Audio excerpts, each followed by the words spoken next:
ಒಂದು ಸಮ್ಯಕ್ ದರ್ಶನ ಜ್ಞಾನ ಚಾರಿತ್ರಾಣಿ ಮೋಕ್ಷ ಮಾರ್ಗ ಇದ ಸಂಪೂರ್ಣ ಜಿನಾಗಮದ ಸಾರ ಸರ್ವಸ್ವನ ಐತಿ. ಅದನ್ನ ಬಿಟ್ರೆ ಜಿನಾಗಮದೊಳಗೆ ಏನೂ ಇಲ್ಲ.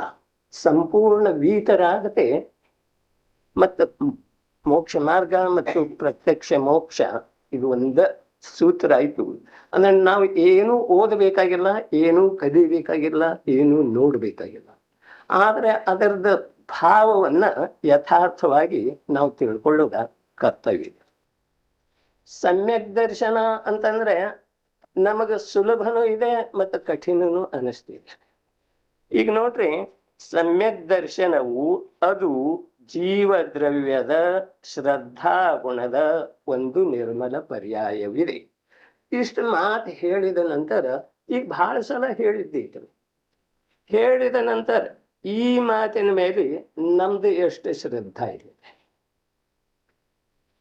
ಜೀವ ದ್ರವ್ಯದ ಶ್ರದ್ಧಾ ಗುಣದ ಒಂದು ನಿರ್ಮಲ ಪರ್ಯಾಯ ಏನೈತಿ ಅದು ಸಮ್ಯಕ್ ದರ್ಶನ.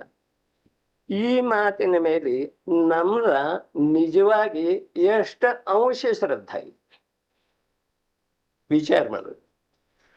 ಸಮ್ಯಕ್ ದರ್ಶನ ಅಂದ್ರೆ ಏನ? ಜೀವ ದ್ರವ್ಯದ ಶ್ರದ್ಧಾ ಗುಣದ ಒಂದು ನಿರ್ಮಲ ಪರ್ಯಾಯ. ಇದನ್ನ ನಮಗ ಶ್ರದ್ಧಾದೊಳಗೆ ಬಂತೇನ್ರಿ? ಇದರ ಮೇಲೆ ನಮ್ದು ಪಕ್ಕಾ ವಿಶ್ವಾಸ ಐತೇನ್ರಿ? ಆಗೈತೇನ್ರಿ? ಇದು ದ್ರವ್ಯದೆ, ಆ ದ್ರವ್ಯದೊಳಗೆ ಶ್ರದ್ಧಾ ಮೊದಲಾದ ಅನಂತ ಗುಣಗಳಿವೆ. ಆ ಅನಂತ ಗುಣದೊಳಗ ಒಂದು ಶ್ರದ್ಧಾ ಗುಣ ಅದರದ್ದು ಒಂದು ಸಮಯದ ಪರ್ಯಾಯ ಬಂತು ಅಂದ್ರೆ ಅದು ಸಮ್ಯಕ್ ದರ್ಶನ ಐತಿ. ಸಂಪೂರ್ಣ ಸಂಸಾರದ ಸೀಮಿತ ಆಗ್ತೈತಿ, ಮೋಕ್ಷ ಮಾರ್ಗದ ಆರಂಭ ಆಗ್ತೈತಿ, ಮತ್ತು ಕ್ರಮದಿಂದ ಸಾಕ್ಷಾತ್ ಮೋಕ್ಷ ಆಗ್ತೈತಿ. ಇಷ್ಟ ಮಾತು ಇರು ವೇಳೆಯದೊಳಗ ಈ ಮಾತಿನ ಮೇಲೆ ನಮಗ ಎಷ್ಟು ಅಂಶ ಶ್ರದ್ಧಾ ಇದೆ.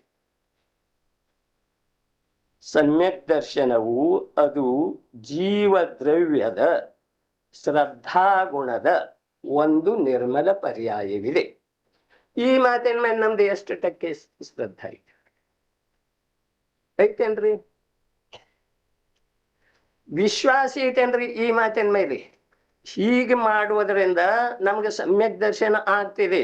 ಈ ಮಾತಿನ ಮೇಲೆ ವಿಶ್ವಾಸ ಎಷ್ಟು ಟಕ್ಕೆ? ಇಲ್ಲ. ಆದರೆ ಇದೆಲ್ಲ ನಾಟಕ. ಎಷ್ಟು ಅಂಶ ಶ್ರದ್ಧಾ ಇದೆ?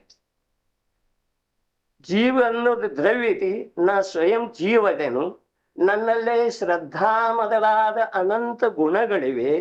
ಆ ಅನಂತ ಗುಣದೊಳಗ ಒಂದು ಶ್ರದ್ಧಾ ಗುಣದ ಮೇಲೆ ಒಂದು ಸಮಯ ಪಕ್ಕಾ ಶ್ರದ್ಧಾ ಇಡೋದಿ. ಅದರಿಂದ ನಮ್ಮ ಸಂಸಾರ ಸೀಮಿತ ಆಗ್ತಿದೆ. ಇದ ಸಾಕ್ಷಾತ್ ಸರ್ವಜ್ಞ ಭಗವಂತರು ಹೇಳ್ತಾ ಇದ್ದಾರೆ. ಈ ಮಾತಿನ ಮೇಲೆ ನಮ್ದ ಒಂದು 10% ಶ್ರದ್ಧಾ ಇದೆ. ಕೆಲಸ ಹೆಂಗಾಗೋದ್ರೆ 10% ಶ್ರದ್ಧಾ ಇಲ್ಲದಿದ್ರ ಕಾರ್ಯ ಆಗೋದು ಹೇಗ್ರಿ? ನಾನು ಜೀವ ದ್ರವ್ಯ ಇದೇನು, ಇದರ ಶ್ರದ್ಧಾ ಐತಿಲ್ರಿ? ಇಲ್ಲ. ನಾನು ಜೀವ ದ್ರವ್ಯ ಇದ್ದೇನೆ, ಇದು ಶ್ರದ್ಧಾ ಎಷ್ಟಿದೆ ರೀ? ಒಂದು 50% ಐತಿ. 50% ನಾ ಅಂದ್ರೆ ಶರೀರ. ನೋಡ್ರಿ, ಹಾಸ್ಯದ ಮಾತಿಲ್ಲ. ಇಂದಿನ ತನಕ ನಾವು ಏನ್ ಮಾಡ್ತಾ ಇದ್ದೇವೆ ನೋಡ್ರಿ, ಶ್ರದ್ಧಾ ಇದು ಗುಣ ಐತ್ರಿ, ಆತ್ಮಂದ್ ಗುಣ ಐತಿ. ಅನಾದಿ ಕಾಲದಿಂದ ಆತ್ಮನ ಗುಣ ಐತೆ ಶ್ರದ್ಧಾ. ಶ್ರದ್ಧಾ ಜ್ಞಾನ ಮೊದಲಾದ ಅನಂತ ಗುಣಗಳಿದಾವೆ. ಈ ಒಂದು ಶ್ರದ್ಧಾ ಏನು ಗುಣ ಐತಿ, ಆ ಶ್ರದ್ಧಾ ನಾವ ಭಗವಂತನ ಮೇಲೆ ಇಟ್ಟಿದ್ದೀವಿ. ಅದು ಈ ಶಾಸ್ತ್ರದ ಮೇಲೆ ಶ್ರದ್ಧಾ ಐತೆ, ಸಂಸಾರದ ಮೇಲೆ ಶ್ರದ್ಧಾ ಐತೆ, ಮಕ್ಕಳ ಮೇಲೆ ಶ್ರದ್ಧಾ ಐತೆ, ದುಡ್ಡಿನ ಮೇಲೆ ಶ್ರದ್ಧಾ ಐತೆ. ಇದು ವಿಚಾರ ಮಾಡುವ ಮಾತಿದೆ. ಎಷ್ಟು ಶ್ರದ್ಧಾ ಐತ್ರಿ ನಮ್ದ್ರೆ? ಸಂಸಾರದ ಮೇಲೆ ಎಷ್ಟು ಶ್ರದ್ಧಾ? ಒಂದ್ ಸ್ವಲ್ಪ ಬಿಗಿ ಹತ್ತಿತ್ತು ಬಿಟ್ಟು ಬಿಡ್ತೀವಿ. ಧನದ ಮೇಲೆ ಎಷ್ಟು ಶ್ರದ್ಧಾ? ಮಾನ ಕಷಾಯದ ಮೇಲೆ ಎಷ್ಟು ಶ್ರದ್ಧಾ? ದೇವಗುರು ಶಾಸ್ತ್ರದ ಮೇಲೆ ಎಷ್ಟು ಶ್ರದ್ಧಾ? ಎಷ್ಟೈತ್ರಿ? ಇದ್ರ ಮೇಲೆ ಶ್ರದ್ಧಾ ಎಷ್ಟೈತ್ರಿ? ವಿಚಾರ ಮಾಡೋ ಮಾತೈತ್ರಿ. ಇದು ಬರೀ ಬಿದ್ದು ಹೋಗೋ ಮಾತಲ್ಲ ರೀ. ನಮ್ದು ಶ್ರದ್ಧಾ ಎಷ್ಟಿದೆ? ಭಗವಂತನ ಮೇಲೆ ಎಷ್ಟಿದೆ? ಶಾಸ್ತ್ರದ ಮೇಲೆ ಎಷ್ಟಿದೆ? ಮತ್ತು ನನ್ನ ಮೇಲೆ ಎಷ್ಟಿದೆ? ಅಂದ್ರೆ ನಾ ಅಂದ್ರೆ ವ್ಯಕ್ತಿ ನನ್ನಲ್ಲ, ಪ್ರತಿಯೊಬ್ಬರು ತಮ್ಮ ಮೇಲೆ ಎಷ್ಟು ಶ್ರದ್ಧೆ ಇದೆ ವಿಚಾರ ಮಾಡು ಮಾತ್ರ. ಎಷ್ಟು ಶ್ರದ್ಧಾ ಇದೆ ರೀ ನಮ್ಮ ಮೇಲೆ, ನಮ್ಮದ ಶ್ರದ್ಧಾ ಎಷ್ಟಿದೆ. ಈಗ ನಾವ ಧರ್ಮ ಮಾಡಕ್ ಹೊರಟಿದೆವು, ಆದ್ರೆ ನಮ್ದು ನಿಜವಾಗಿ ಅಂಶ ಮಾತ್ರ ಯಾವುದರ ಮೇಲೇನು ಶ್ರದ್ಧಾ ಇಲ್ಲ. ಪತ್ನಿ ಮೇಲೆ ಶ್ರದ್ಧಾ ಐತೇನ್ರಿ? ಸ್ವಲ್ಪ ಏನ್ರ ಹೊರಟ ಮಾತಾಡಿದ್ರೆ ಶ್ರದ್ಧಾ ಹೊರಟ. ಪತಿ ಮೇಲೆ ಶ್ರದ್ಧಾ ಐತೇನ್ರಿ? ಸ್ವಲ್ಪ ಏನು ತಂದು ಕೊಡದಿದ್ರೆ ಶ್ರದ್ಧಾ ಹೊರಟೈತ್ರಿ. ಈ ಪ್ರಕಾರ ಶ್ರದ್ಧಾರಹಿತ ನಮ್ಮ ಜೀವನ ಅಖಂಡ ನಡೀತಾ ಇದೆ. ಇಲ್ಲಿ ಧರ್ಮ ಹೇಗ ತಾವು ವಿಚಾರ ಮಾಡೋದ್ರಿ, ಮನೆಯೊಳಗೆ ಹೋಗಿ ವಿಚಾರ ಮಾಡೋದು. ಈಗ ಸಮಯ ಇದ್ರೆ ಈಗ ನಮ್ದು ಯಾವುದರ ಮ್ಯಾಲೆ ನಿಷ್ಕಳಂಕ ಶ್ರದ್ಧಾ ಇದೆ, ನಿಶಂಕಿತ ಶ್ರದ್ಧಾ ಇದೆ, ಯಾವ ವಸ್ತುವಿನ ಮೇಲೆ ಶಂಕಾರಹಿತ ಶ್ರದ್ಧಾ ಇದೆ ಐತ್ರಿ. ಬಿಸಿನೆಸ್ ಮೇಲೆ ಐತ್ರಿ. ತಾವು ಅಂತರಂಗದೊಳಗೆ ಒಂದು ಸ್ವಲ್ಪ ಎಲ್ಲರ ಬಿಗಿ ಹತ್ತಿದ್ರೆ ಅದನ್ನ ಬಿಡ್ತೀವ್ರಿ. ಶ್ರದ್ಧಾ ನೇಮದಿಂದ ಶಿಥಿಲ ಆಗ್ತಿತ್ತು. ಹಾಗಾದ್ರೆ ಇಲ್ಲಿ ಶ್ರದ್ಧಾದ ಮಾತು ಹೇಳ್ತಾರೆ, ಜ್ಞಾನದ ಮಾತು ಹೇಳ್ತಾ ಇಲ್ಲ. ಶ್ರದ್ಧಾದ ಮಾತು ಹೇಳಿದ ನಂತರ ಈ ಶ್ರದ್ಧಾದೊಳಗ ಜ್ಞಾನ ಅನಿವಾರ್ಯ ಇದೆ. ಜ್ಞಾನ ಇಲ್ಲದ ಶ್ರದ್ಧಾ ಆಗೋದನ್ನ ಸಾಧ್ಯ ಇಲ್ಲ. ಯಾವುದ್ರ ಮೇಲೆ ಶ್ರದ್ಧಾ ಹೇಗಾಗ್ತೈತ್ರಿ? ವಸ್ತುವಿನ ಜ್ಞಾನ, ವಸ್ತುವಿನ ಪರಿಚಯ ಇಲ್ಲದ ಶ್ರದ್ಧಾ ಆಗೋದು ಸಾಧ್ಯ ಇಲ್ಲ. ಆದುದರಿಂದ ಇಲ್ಲಿ ಜೀವದ್ರವ್ಯದ ಶ್ರದ್ಧಾ ಗುಣದ ಒಂದು ನಿರ್ಮಲ ಪರ್ಯಾಯ. ಅರ್ಥಾತ್ ನಾವು ಒಂದು ನಿಷ್ಪಕ್ಷಪಾತ ದೃಷ್ಟಿಯಿಂದ ನಿಶಂಕಿತ ಶ್ರದ್ಧೆ ಇಟ್ಟ ಜೀವದ್ರವ್ಯದ ಕಡೆ ನೋಡೋರಿ. ಇಷ್ಟು ಮಾಡ್ಲಿಲ್ಲ, ಈಗೂ ಮಾಡು ಸಂಭವ ಇಲ್ಲ. ಯಾವ್ದು ಸಂಸಾರ ಐತಿ ಅದ್ರ ಮೇಲೆ ಎಷ್ಟು ಶ್ರದ್ಧಾ ಐತ್ರಿ? ಎಷ್ಟು ಶ್ರದ್ಧಾ? ಮಕ್ಕಳ ಮೇಲೆ ಶ್ರದ್ಧಾ ಇಡ್ತೇವು, ಮದುವೆ ಮಾಡ್ತೇವು, ಅವ್ರ ಸರ್ವಿಸ್ ಆದ ನಂತರ ಅವ್ರು ಬಿಟ್ಟು ಹೋದ ನಂತರ ಶ್ರದ್ಧಾ ಉಳಿತೈತೇನ್ರಿ? ಮಗು ಯಾವಾಗ ಜನ್ಮ ತಾಳ್ತೈತಿ ಆಗ ಯಾವ ಶ್ರದ್ಧಾ ಇರ್ತೈತಿ, ಮಗು ಬಿಟ್ಟು ಹೋದ ನಂತರ ಶ್ರದ್ಧಾ ಉಳಿತೈತಿ. ಹಾಗಾದ್ರೆ ನಮ್ದು ಶ್ರದ್ಧಾ ಯಾವುದರ ಮೇಲೆ ಐತ್ರಿ? ಇಂದಿನ ತನಕ ನಾವು ಯಾವುದರ ಮೇಲೇನು ಶ್ರದ್ಧಾ ನಿಶಂಕವಾಗಿ ಇಡ್ಲೇ ಇಲ್ಲ. ಶ್ರದ್ಧಾ ಇಟ್ಟಿನಂತ ನೇಮದಿಂದ ಧರ್ಮದ ಉತ್ಪತ್ತಿ.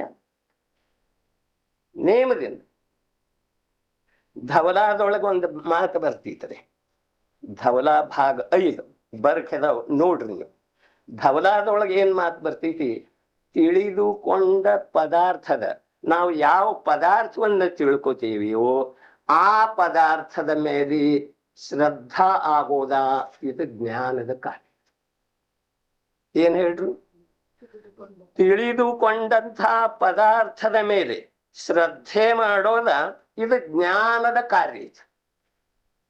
ನಾವು ಯಾವ ಪದಾರ್ಥವನ್ನ ತಿಳ್ಕೊತೀವಿಯೋ, ಯಾವ ಪದಾರ್ಥ ತಿಳ್ಕೊತೀವೋ ಅದು ಬಾಹ್ಯದೊಳಗಿರ್ಲಿ ಅಥವಾ ಅಂತರಂಗದೊಳಗಿರ್ಲಿ, ಲೌಕಿಕ ಇರ್ಲಿ ಅಥವಾ ಅಲೌಕಿಕ ಇರ್ಲಿ, ಯಾವ ಪದಾರ್ಥವನ್ನ ತಿಳ್ಕೊತೇವೆ ಆ ಪದಾರ್ಥದ ಮೇಲೆ ಶ್ರದ್ಧೆ ಮಾಡೋದ, ಇದ ಜ್ಞಾನದ ಕಾರ್ಯ.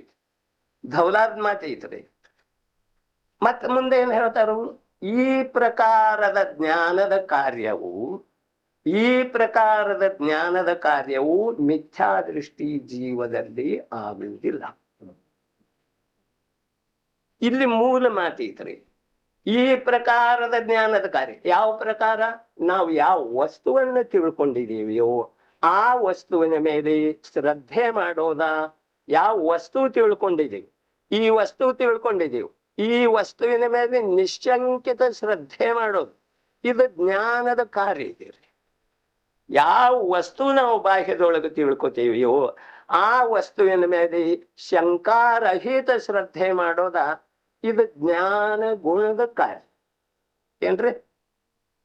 ಇದು ಜ್ಞಾನ ಗುಣದ ಕಾರ್ಯ ಇದೆ ರೀ. ಆದ್ರೆ ಈ ಪ್ರಕಾರದ ಜ್ಞಾನದ ಕಾರ್ಯ, ಯಾವ ಪ್ರಕಾರದ ಜ್ಞಾನದ ಕಾರ್ಯ?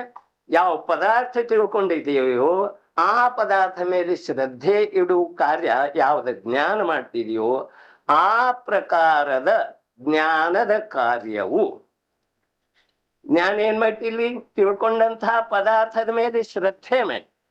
ಈ ಪ್ರಕಾರದ ಜ್ಞಾನದ ಕಾರ್ಯವು ಮಿಥ್ಯಾದೃಷ್ಟಿ ಜೀವದಲ್ಲಿ ಆಗುವುದಿಲ್ಲ. ಮಿಥ್ಯಾದೃಷ್ಟಿ, ನಾವು ಬಾಹ್ಯದೊಳಗೆ ಯಾವ ವಸ್ತು ತಿಳ್ಕೊತೇವೆಯೋ, ಯಾವ ಪದಾರ್ಥವನ್ನ ತಿಳ್ಕೊತೀವಿಯೋ, ಯಾವ ಪದಾರ್ಥದ ಕಡೆ ನಮ್ದು ಗಮನ ಹೋಗ್ತಿದೆಯೋ ಆ ಪದಾರ್ಥದ ಮೇಲೆ ನಿಶಂಕ ಶ್ರದ್ಧೆ ಮಿಥ್ಯಾದೃಷ್ಟಿ ಜೀವಕ್ಕಾಗುವುದಿಲ್ಲ. ಧವಲಾದ ಮಾತೈತ್ರಿ. ಆ ವಸ್ತುವಿನ ಮೇಲೆ ಶಂಕಾರಹಿತ ಶ್ರದ್ಧೆ ಮಿಥ್ಯಾದೃಷ್ಟಿ ಜೀವಕ್ಕ ಆಗುವುದಿಲ್ಲ. ಆದುದರಿಂದ ಅವನ ಜ್ಞಾನವನ್ನು ಅಜ್ಞಾನವೆಂದು ಹೇಳುತ್ತಾರೆ. ಏನೈತಿ? ಮಿಥ್ಯಾದೃಷ್ಟಿ ಜ್ಞಾನ ಏನೈತಿ, ಅದು ಅಜ್ಞಾನ ಐತಿ. ನಾವು ಹೇಳ್ತಾ ಇರೋದ, ಧವಲಾಕಾರ ಹೇಳ್ತಾ ಇರೋದ, ತಿಳಿದುಕೊಂಡ ಪದಾರ್ಥದ ಮೇಲೆ ಶ್ರದ್ಧೆ ಮಾಡುವುದು ಅದು ಜ್ಞಾನದ ಕಾರ್ಯ. ಅದು ಯಾವ ಜ್ಞಾನ? ಆತ್ಮನ್ ಸ್ವಭಾವಭೂತ ಯಾವ ಜ್ಞಾನ ಇದೆಯೋ ಆ ಜ್ಞಾನ. ಹಾಗಾದ್ರೆ ನಮಗ್ ಜ್ಞಾನ ಇದೆ. ಈಗ ಲೋಕದೊಳಗೆ ಎಷ್ಟು ಜ್ಞಾನ ಇದೆ, ಆ ಜ್ಞಾನ ಎಲ್ಲ ಕುಜ್ಞಾನ ಇದೆ. ಇಂದ್ರಿಯದಿಂದ ಬಂದಂತಹ ಜ್ಞಾನ ಇದೆ. ಬೇಕಾದವರು ಇದ್ರೂ ಕೂಡ, ಬೇಕಾದಂತಹ ಸೈಂಟಿಸ್ಟ್ ಇದ್ರೂ ಕೂಡ ಅವನ ಜ್ಞಾನ ಮಿಥ್ಯಾಜ್ಞಾನಿ. ಹಾಗಾದರೆ ಯಥಾರ್ಥ ಜ್ಞಾನ ಯಾವ್ದ? ಯಾವ ವಸ್ತುವನ್ನ ತಿಳ್ಕೊತಿದೆಯೋ ಆ ತಿಳ್ಕೊಂಡಂತಹ ವಸ್ತುವಿನ ಮೇಲೆ ನಿಶಂಕ ಶ್ರದ್ಧಾ ಮಾಡ್ತಿದೆ. ಆ ನಿಶಂಕ ಶ್ರದ್ಧಾ ಯಾವ್ದು ಮಾಡ್ತಿದೆ? ಅದಕ್ಕೆ ಜ್ಞಾನ ಅಂತ. ಹಾಗಾದ್ರೆ ನಮ್ದು ಯಥಾರ್ಥ ಜ್ಞಾನ ಇದೆ ಅನ್ರಿ. ನಮ್ದು ಯಥಾರ್ಥ ಜ್ಞಾನ ಇಲ್ಲದ ಕಾರಣದಿಂದ ನಮ್ಮಲ್ಲಿ ಏನೂ ಆಗ್ತಾ ಇಲ್ಲ. ನಿಜವಾಗಿ ಸಂಸಾರನೂ ಆಗ್ತಾ ಇಲ್ಲ, ಧರ್ಮ ಅಂತೂ ಆಗ್ತಾನೆ ಇಲ್ಲ. ಸಂಸಾರ ಎಲ್ಲಿ ಯಥಾರ್ಥ ಇದೆ? ಸಂಸಾರ ಮಾಡವನು ಹೊಡಿಬೇಕಂತಾರ್ರಿ. ಯಾವಾಗ ಬರ್ತೈತಿ ಆಪತ್ತಿ ಆ ವೇಳೆದಾಗ ಮಾತು ಬರ್ತೈತಿ. ಆದ್ರೆ ಸಂಸಾರ ಮಾಡ್ಲಿಕ್ಕೆ ಹೇಳಿದ್ದಾರೆ ಅಲ್ರಿ.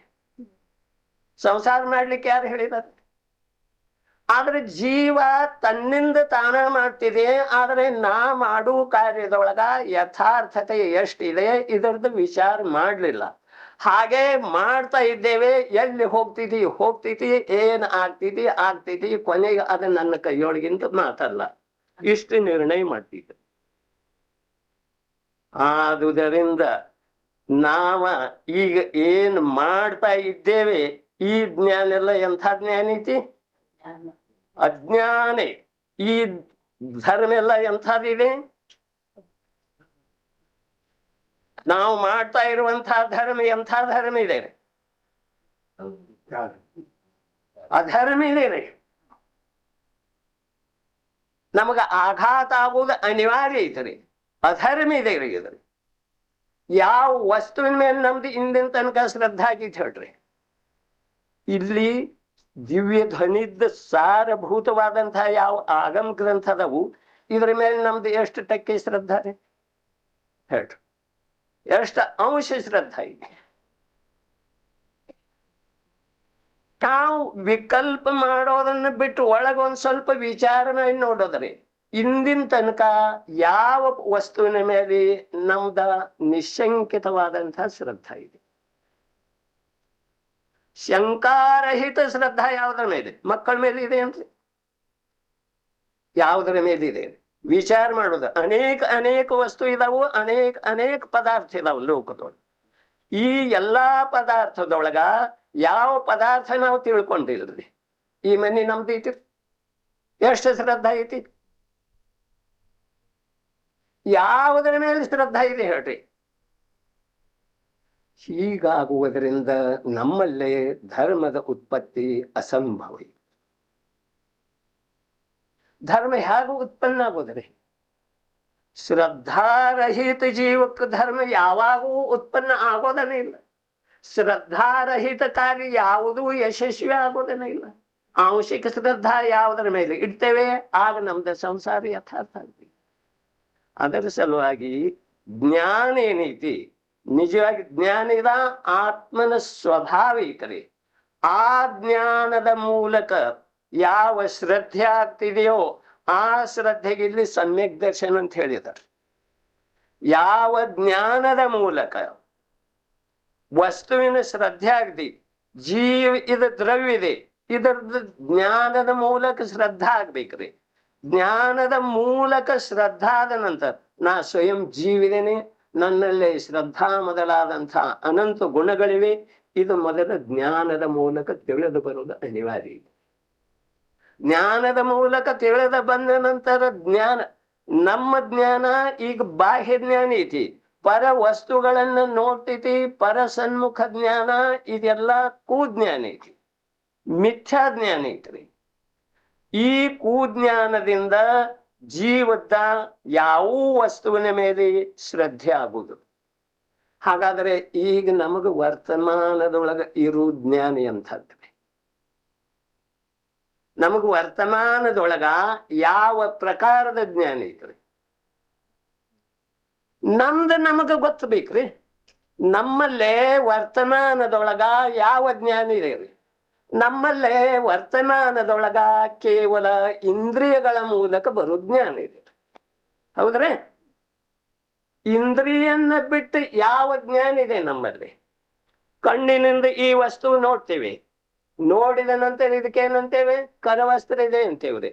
ಈ ಪ್ರಕಾರ ಕಣ್ಣಿನಿಂದ ನೋಡ್ತೇವೆ, ಕಿವಿದಿಂದ ಕೇಳ್ತೇವೆ, ಸ್ಪರ್ಶ ಮಾಡ್ತೇವೆ, ಹೀಗೆ ನಾಲಿಗೆಯಿಂದ ಸ್ವಾದ ನೋಡ್ತೇವೆ, ಇದು ಸಿಹಿ ಕಹಿ ಹೇಳ್ತೇವೆ. ಈಗ ನಮ್ಮಲ್ಲೇ ವಿದ್ಯಮಾನ ಇರುವಂತಹ ಸಂಪೂರ್ಣ ಜ್ಞಾನ ಇಂದ್ರಿಯದ ಮೂಲಕ. ಹಾಗಾದ್ರೆ ಇಂದ್ರಿಯ ಏನದವ್ರಿ? ಇಂದ್ರಿಯ ಎಲ್ಲಿ ಅದಾವ್ರಿ? ಇಂದ್ರಿಯ ಅದಾವು ಶರೀರದೊಳಗೆ ವಾಸ ಮಾಡ್ತಾವ್ರಿ. ನಮ್ಮ ಶರೀರದೊಳಗೆ ಶರೀರದ ಅಂಗ ಅದಾವ್ರಿ, ಅವು ಒಂದೊಂದು, ಹೌದಲ್ರಿ? ಶರೀರ ಬಿಟ್ಟು ಇಂದ್ರಿಯ ಇಲ್ಲ. ಶರೀರ ಬಿಟ್ಟು ಕಣ್ಣು ಅದಾವೇನ್ರಿ? ಶರೀರ ಬಿಟ್ಟು ಕಿವಿ ಅದಾವೇನ್ರಿ? ಶರೀರ ಬಿಟ್ಟು ಮೂಗೈತೇನ್ರಿ? ಅಂದ್ರೆ ಶರೀರದ ಅಂಗ ಏನಿದಾವು ಇವು 5 ಇದಾವ್ರಿ. ಈ 5 ಇಂದ್ರಿಯದಿಂದ ನಮಗ ಈ ಹೊತ್ತು ಜ್ಞಾನ ಆಗ್ತಾ ಇದೆ. 5 ಇಂದ್ರಿಯದಿಂದ ರಹಿತವಾದಂತಹ ಯಾವ ಯಥಾರ್ಥ ಜ್ಞಾನ ಇದೆಯೋ, ಯಾವ ಸರ್ವಜ್ಞ ಭಗವಂತರ ಜ್ಞಾನವನ್ನು ನೋಡಿದಾರೋ, ತಿಳ್ಕೊಂಡಿದಾರೋ, ಆ ಜ್ಞಾನ ನಮ್ಮಲ್ಲೇ ಇವತ್ತ ಉತ್ಪನ್ನ ಇಲ್ಲ. ನೋಡ್ರಿ, ಸ್ವಲ್ಪ ಗಂಭೀರವಾಗಿ ಈ ಮಾತನ್ನ ತಿಳ್ಕೊಂಡ ನಂತರ ನಮ್ಮಲ್ಲೇ ಧರ್ಮದೊಳಗ ಪ್ರವೇಶ ಆಗೋದು ಸಾಧ್ಯತೆ. ಯಾವಾಗ ಇದನ್ನು ನಿಜವಾಗಿ ತಿಳ್ಕೊಂಡು ನಿರ್ಣಯ ಮಾಡಿದ ನಂತರ, ಈಗ ನಮ್ಮಲ್ಲೇ ಇರೋ ಜ್ಞಾನ ಎಂಥದ್ರಿ? ಇಂದ್ರಿಯ ಜ್ಞಾನ, ಸಂಶಯನೇ ಇಲ್ಲ. ಇಂದ್ರಿಯ ಜ್ಞಾನ ಇದೆ.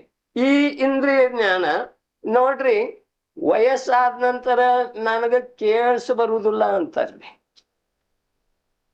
ಕೇಳಿಸ ಬರುದು ಕಂಡು ಸುರಕ್ಷಿತ ಅದಾವ್ರಿ, ಕೇಳಿಸ ಬರುವುದಿಲ್ಲ ಅಂತ ಹೇಳ್ತಾರ್ರಿ. ಕೇಳೋದಿದೆ ಯಾವ್ದ? ಕರ್ಣೇಂದ್ರಿಯ ಐತಿ. ಕೇಳೋದಿದ ಕರ್ಣೇಂದ್ರಿಯ ಐತಿ.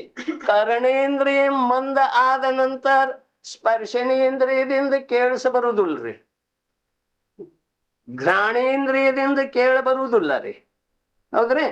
ಆದ್ರೆ ಈ ಇಂದ್ರಿಯ ಶರೀರದ ಅಂಗ ಸ್ವರೂಪ ಇರುವಂತಹ 5 ಇಂದ್ರಿಯ ಮತ್ತು ಶರೀರದ ಮೂಲಕ ಉತ್ಪನ್ನ ಆಗುವಂತಹ ಯಾವ ಮನಸ್ಸು, ಇವು 6 ಏನಿದವು ಶರೀರದ ಮೂಲಕ ಅದಾವ್ರಿ. ಶರೀರದ ಅಭಾವದೊಳಗೆ ಇಂದ್ರಿಯ ಎಷ್ಟದವ್ರಿ? ಹೋಗಿದೆ.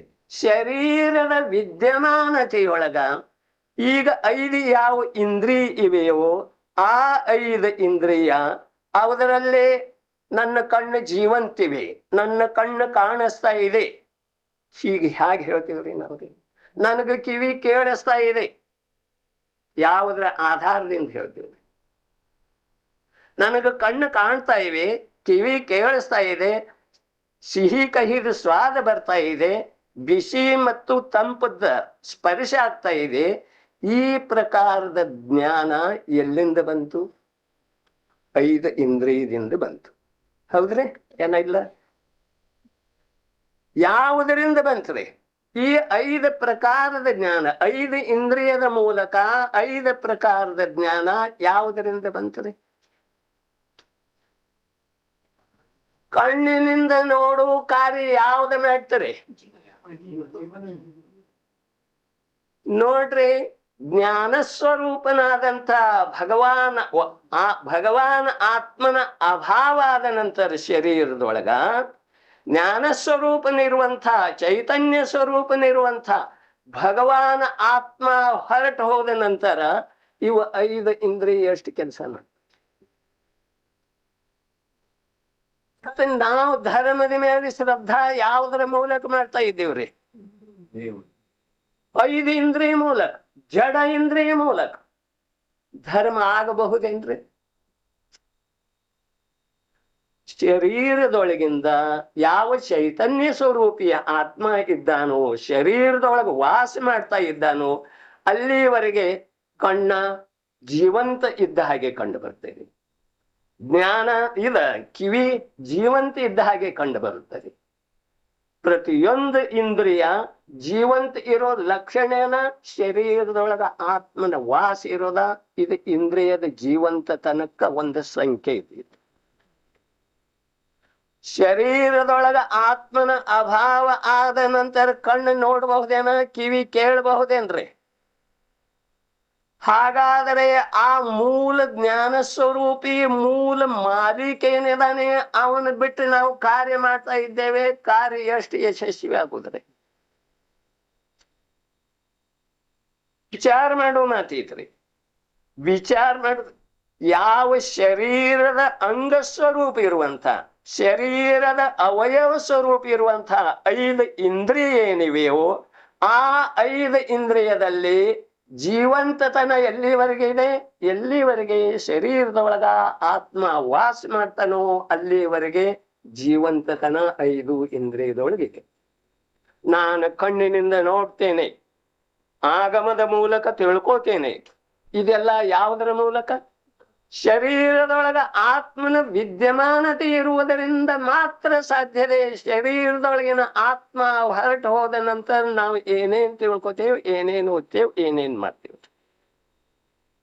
ಹಾಗಾದರೆ ಶರೀರ ಸ್ವಯಂ ಜಡ ಇರುವುದರಿಂದ ಶರೀರದ ಅಂಗಸ್ವರೂಪ ಇರುವಂತಹ 5 ಇಂದ್ರಿಯ ಮತ್ತು ಮನಸ್ಸ ಇವು ಸಂಪೂರ್ಣ ಜಡ. ಇದು ಕಥನ ಮಾತ್ರದ ಮಾತಲ್ಲ, ಇದು ಜ್ಞಾನ ಮೂಲಕ 5 ಇಂದ್ರಿಯ ಜಡ ಇದೆಯೋ ಅಥವಾ ಚೈತನ್ಯ ಸ್ವರೂಪ ಇದೆ. ಈ 5 ಇಂದ್ರಿಯಕ್ಕ ಆತ್ಮನ ಜ್ಞಾನದ ಚೈತನ್ಯ ಬರ್ತಿದೆಯೋ ಅಥವಾ ಕಣ್ಣಿನ ಜ್ಞಾನ ಕಣ್ಣಿನೊಳಗಿದೆ, ಕಿವಿ ಜ್ಞಾನ ಕಿವಿಯೊಳಗಿದೆ. ಪ್ರತಿಯೊಂದು ಇಂದ್ರಿಯದ ಜ್ಞಾನ ಅದರಲ್ಲಿನೇ ಇದೆ. ಹೀಗೆ ನಿರ್ಣಯ ಇದೆ ಏನ್ರಿ? ಆತ್ಮ ಹೊರಟು ಹೋದ ನಂತರ 5 ಇಂದ್ರಿಯ ಇರ್ತಾವು, ಶರೀರನೂ ಇರುತ್ತೆ. ಆಗ ಆ ಕಣ್ಣಿನಿಂದ ಏನ್ ನೋಡ್ತಾನೆ, ಕಣ್ಣಿನಿಂದ ಏನು ಓದ್ತಾನೆ, ಕಿವಿದಿಂದ ಏನ್ ಕೇಳ್ತಾನೆ, ಮೂಗಿನಿಂದ ಯಾವ್ದ ವಾಸನೆ ನೋಡ್ತಾನೆ. ಇದರ ಮೇಲಿಂದ ನಿರ್ಣಯ ಏನಾಯ್ತರಿ? ಈಗ ನಿರ್ಣಯ ಏನಾಯ್ತು? 5 ಇಂದ್ರಿಯ ಶರೀರ ಯಾವ ಪ್ರಕಾರ ಜಡ ಇದೆಯೋ ಅದೇ ಪ್ರಕಾರ 5 ಇಂದ್ರಿಯ ಕೂಡ ನಮಗ್ ಹೇಳಿಕ್ಕೂ ಜಡ ಬರ್ತಾ ಇದೆ. ಧರ್ಮ ಹೇಗಾಗ್ತದೆ?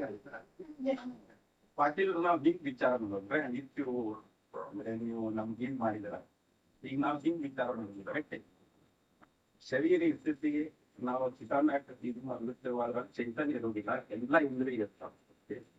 ಚೈತನ್ಯ ಯಾವಾಗ ಇರುವುದಿಲ್ಲ ಅವಾಗ ಇಂದ್ರಿಯ ಕೆಲ್ಸ ಹೋಗ್ತದೆ. ಆದ್ರ ಇಂದ್ರಿಯ ಯಾವಾಗ ಈ ಫಂಕ್ಷನ್ ಆಗ್ತದೆ ಅಂದ್ರೆ ಹಾರ್ಟ್ ಬಂದ ಅವಾಗ ಆತ್ಮ ಎಲ್ಲಿ ಹೋಗ್ತಾರೆ, ಯಾಕೆ ಹೋಗ್ಬಿಟ್ಟು ಹೋಗ್ತಾರೆ? ಹಿಂಗ್ ವಿಚಾರ ಮಾಡ ಸರಿ ಇದೆ ರೀ.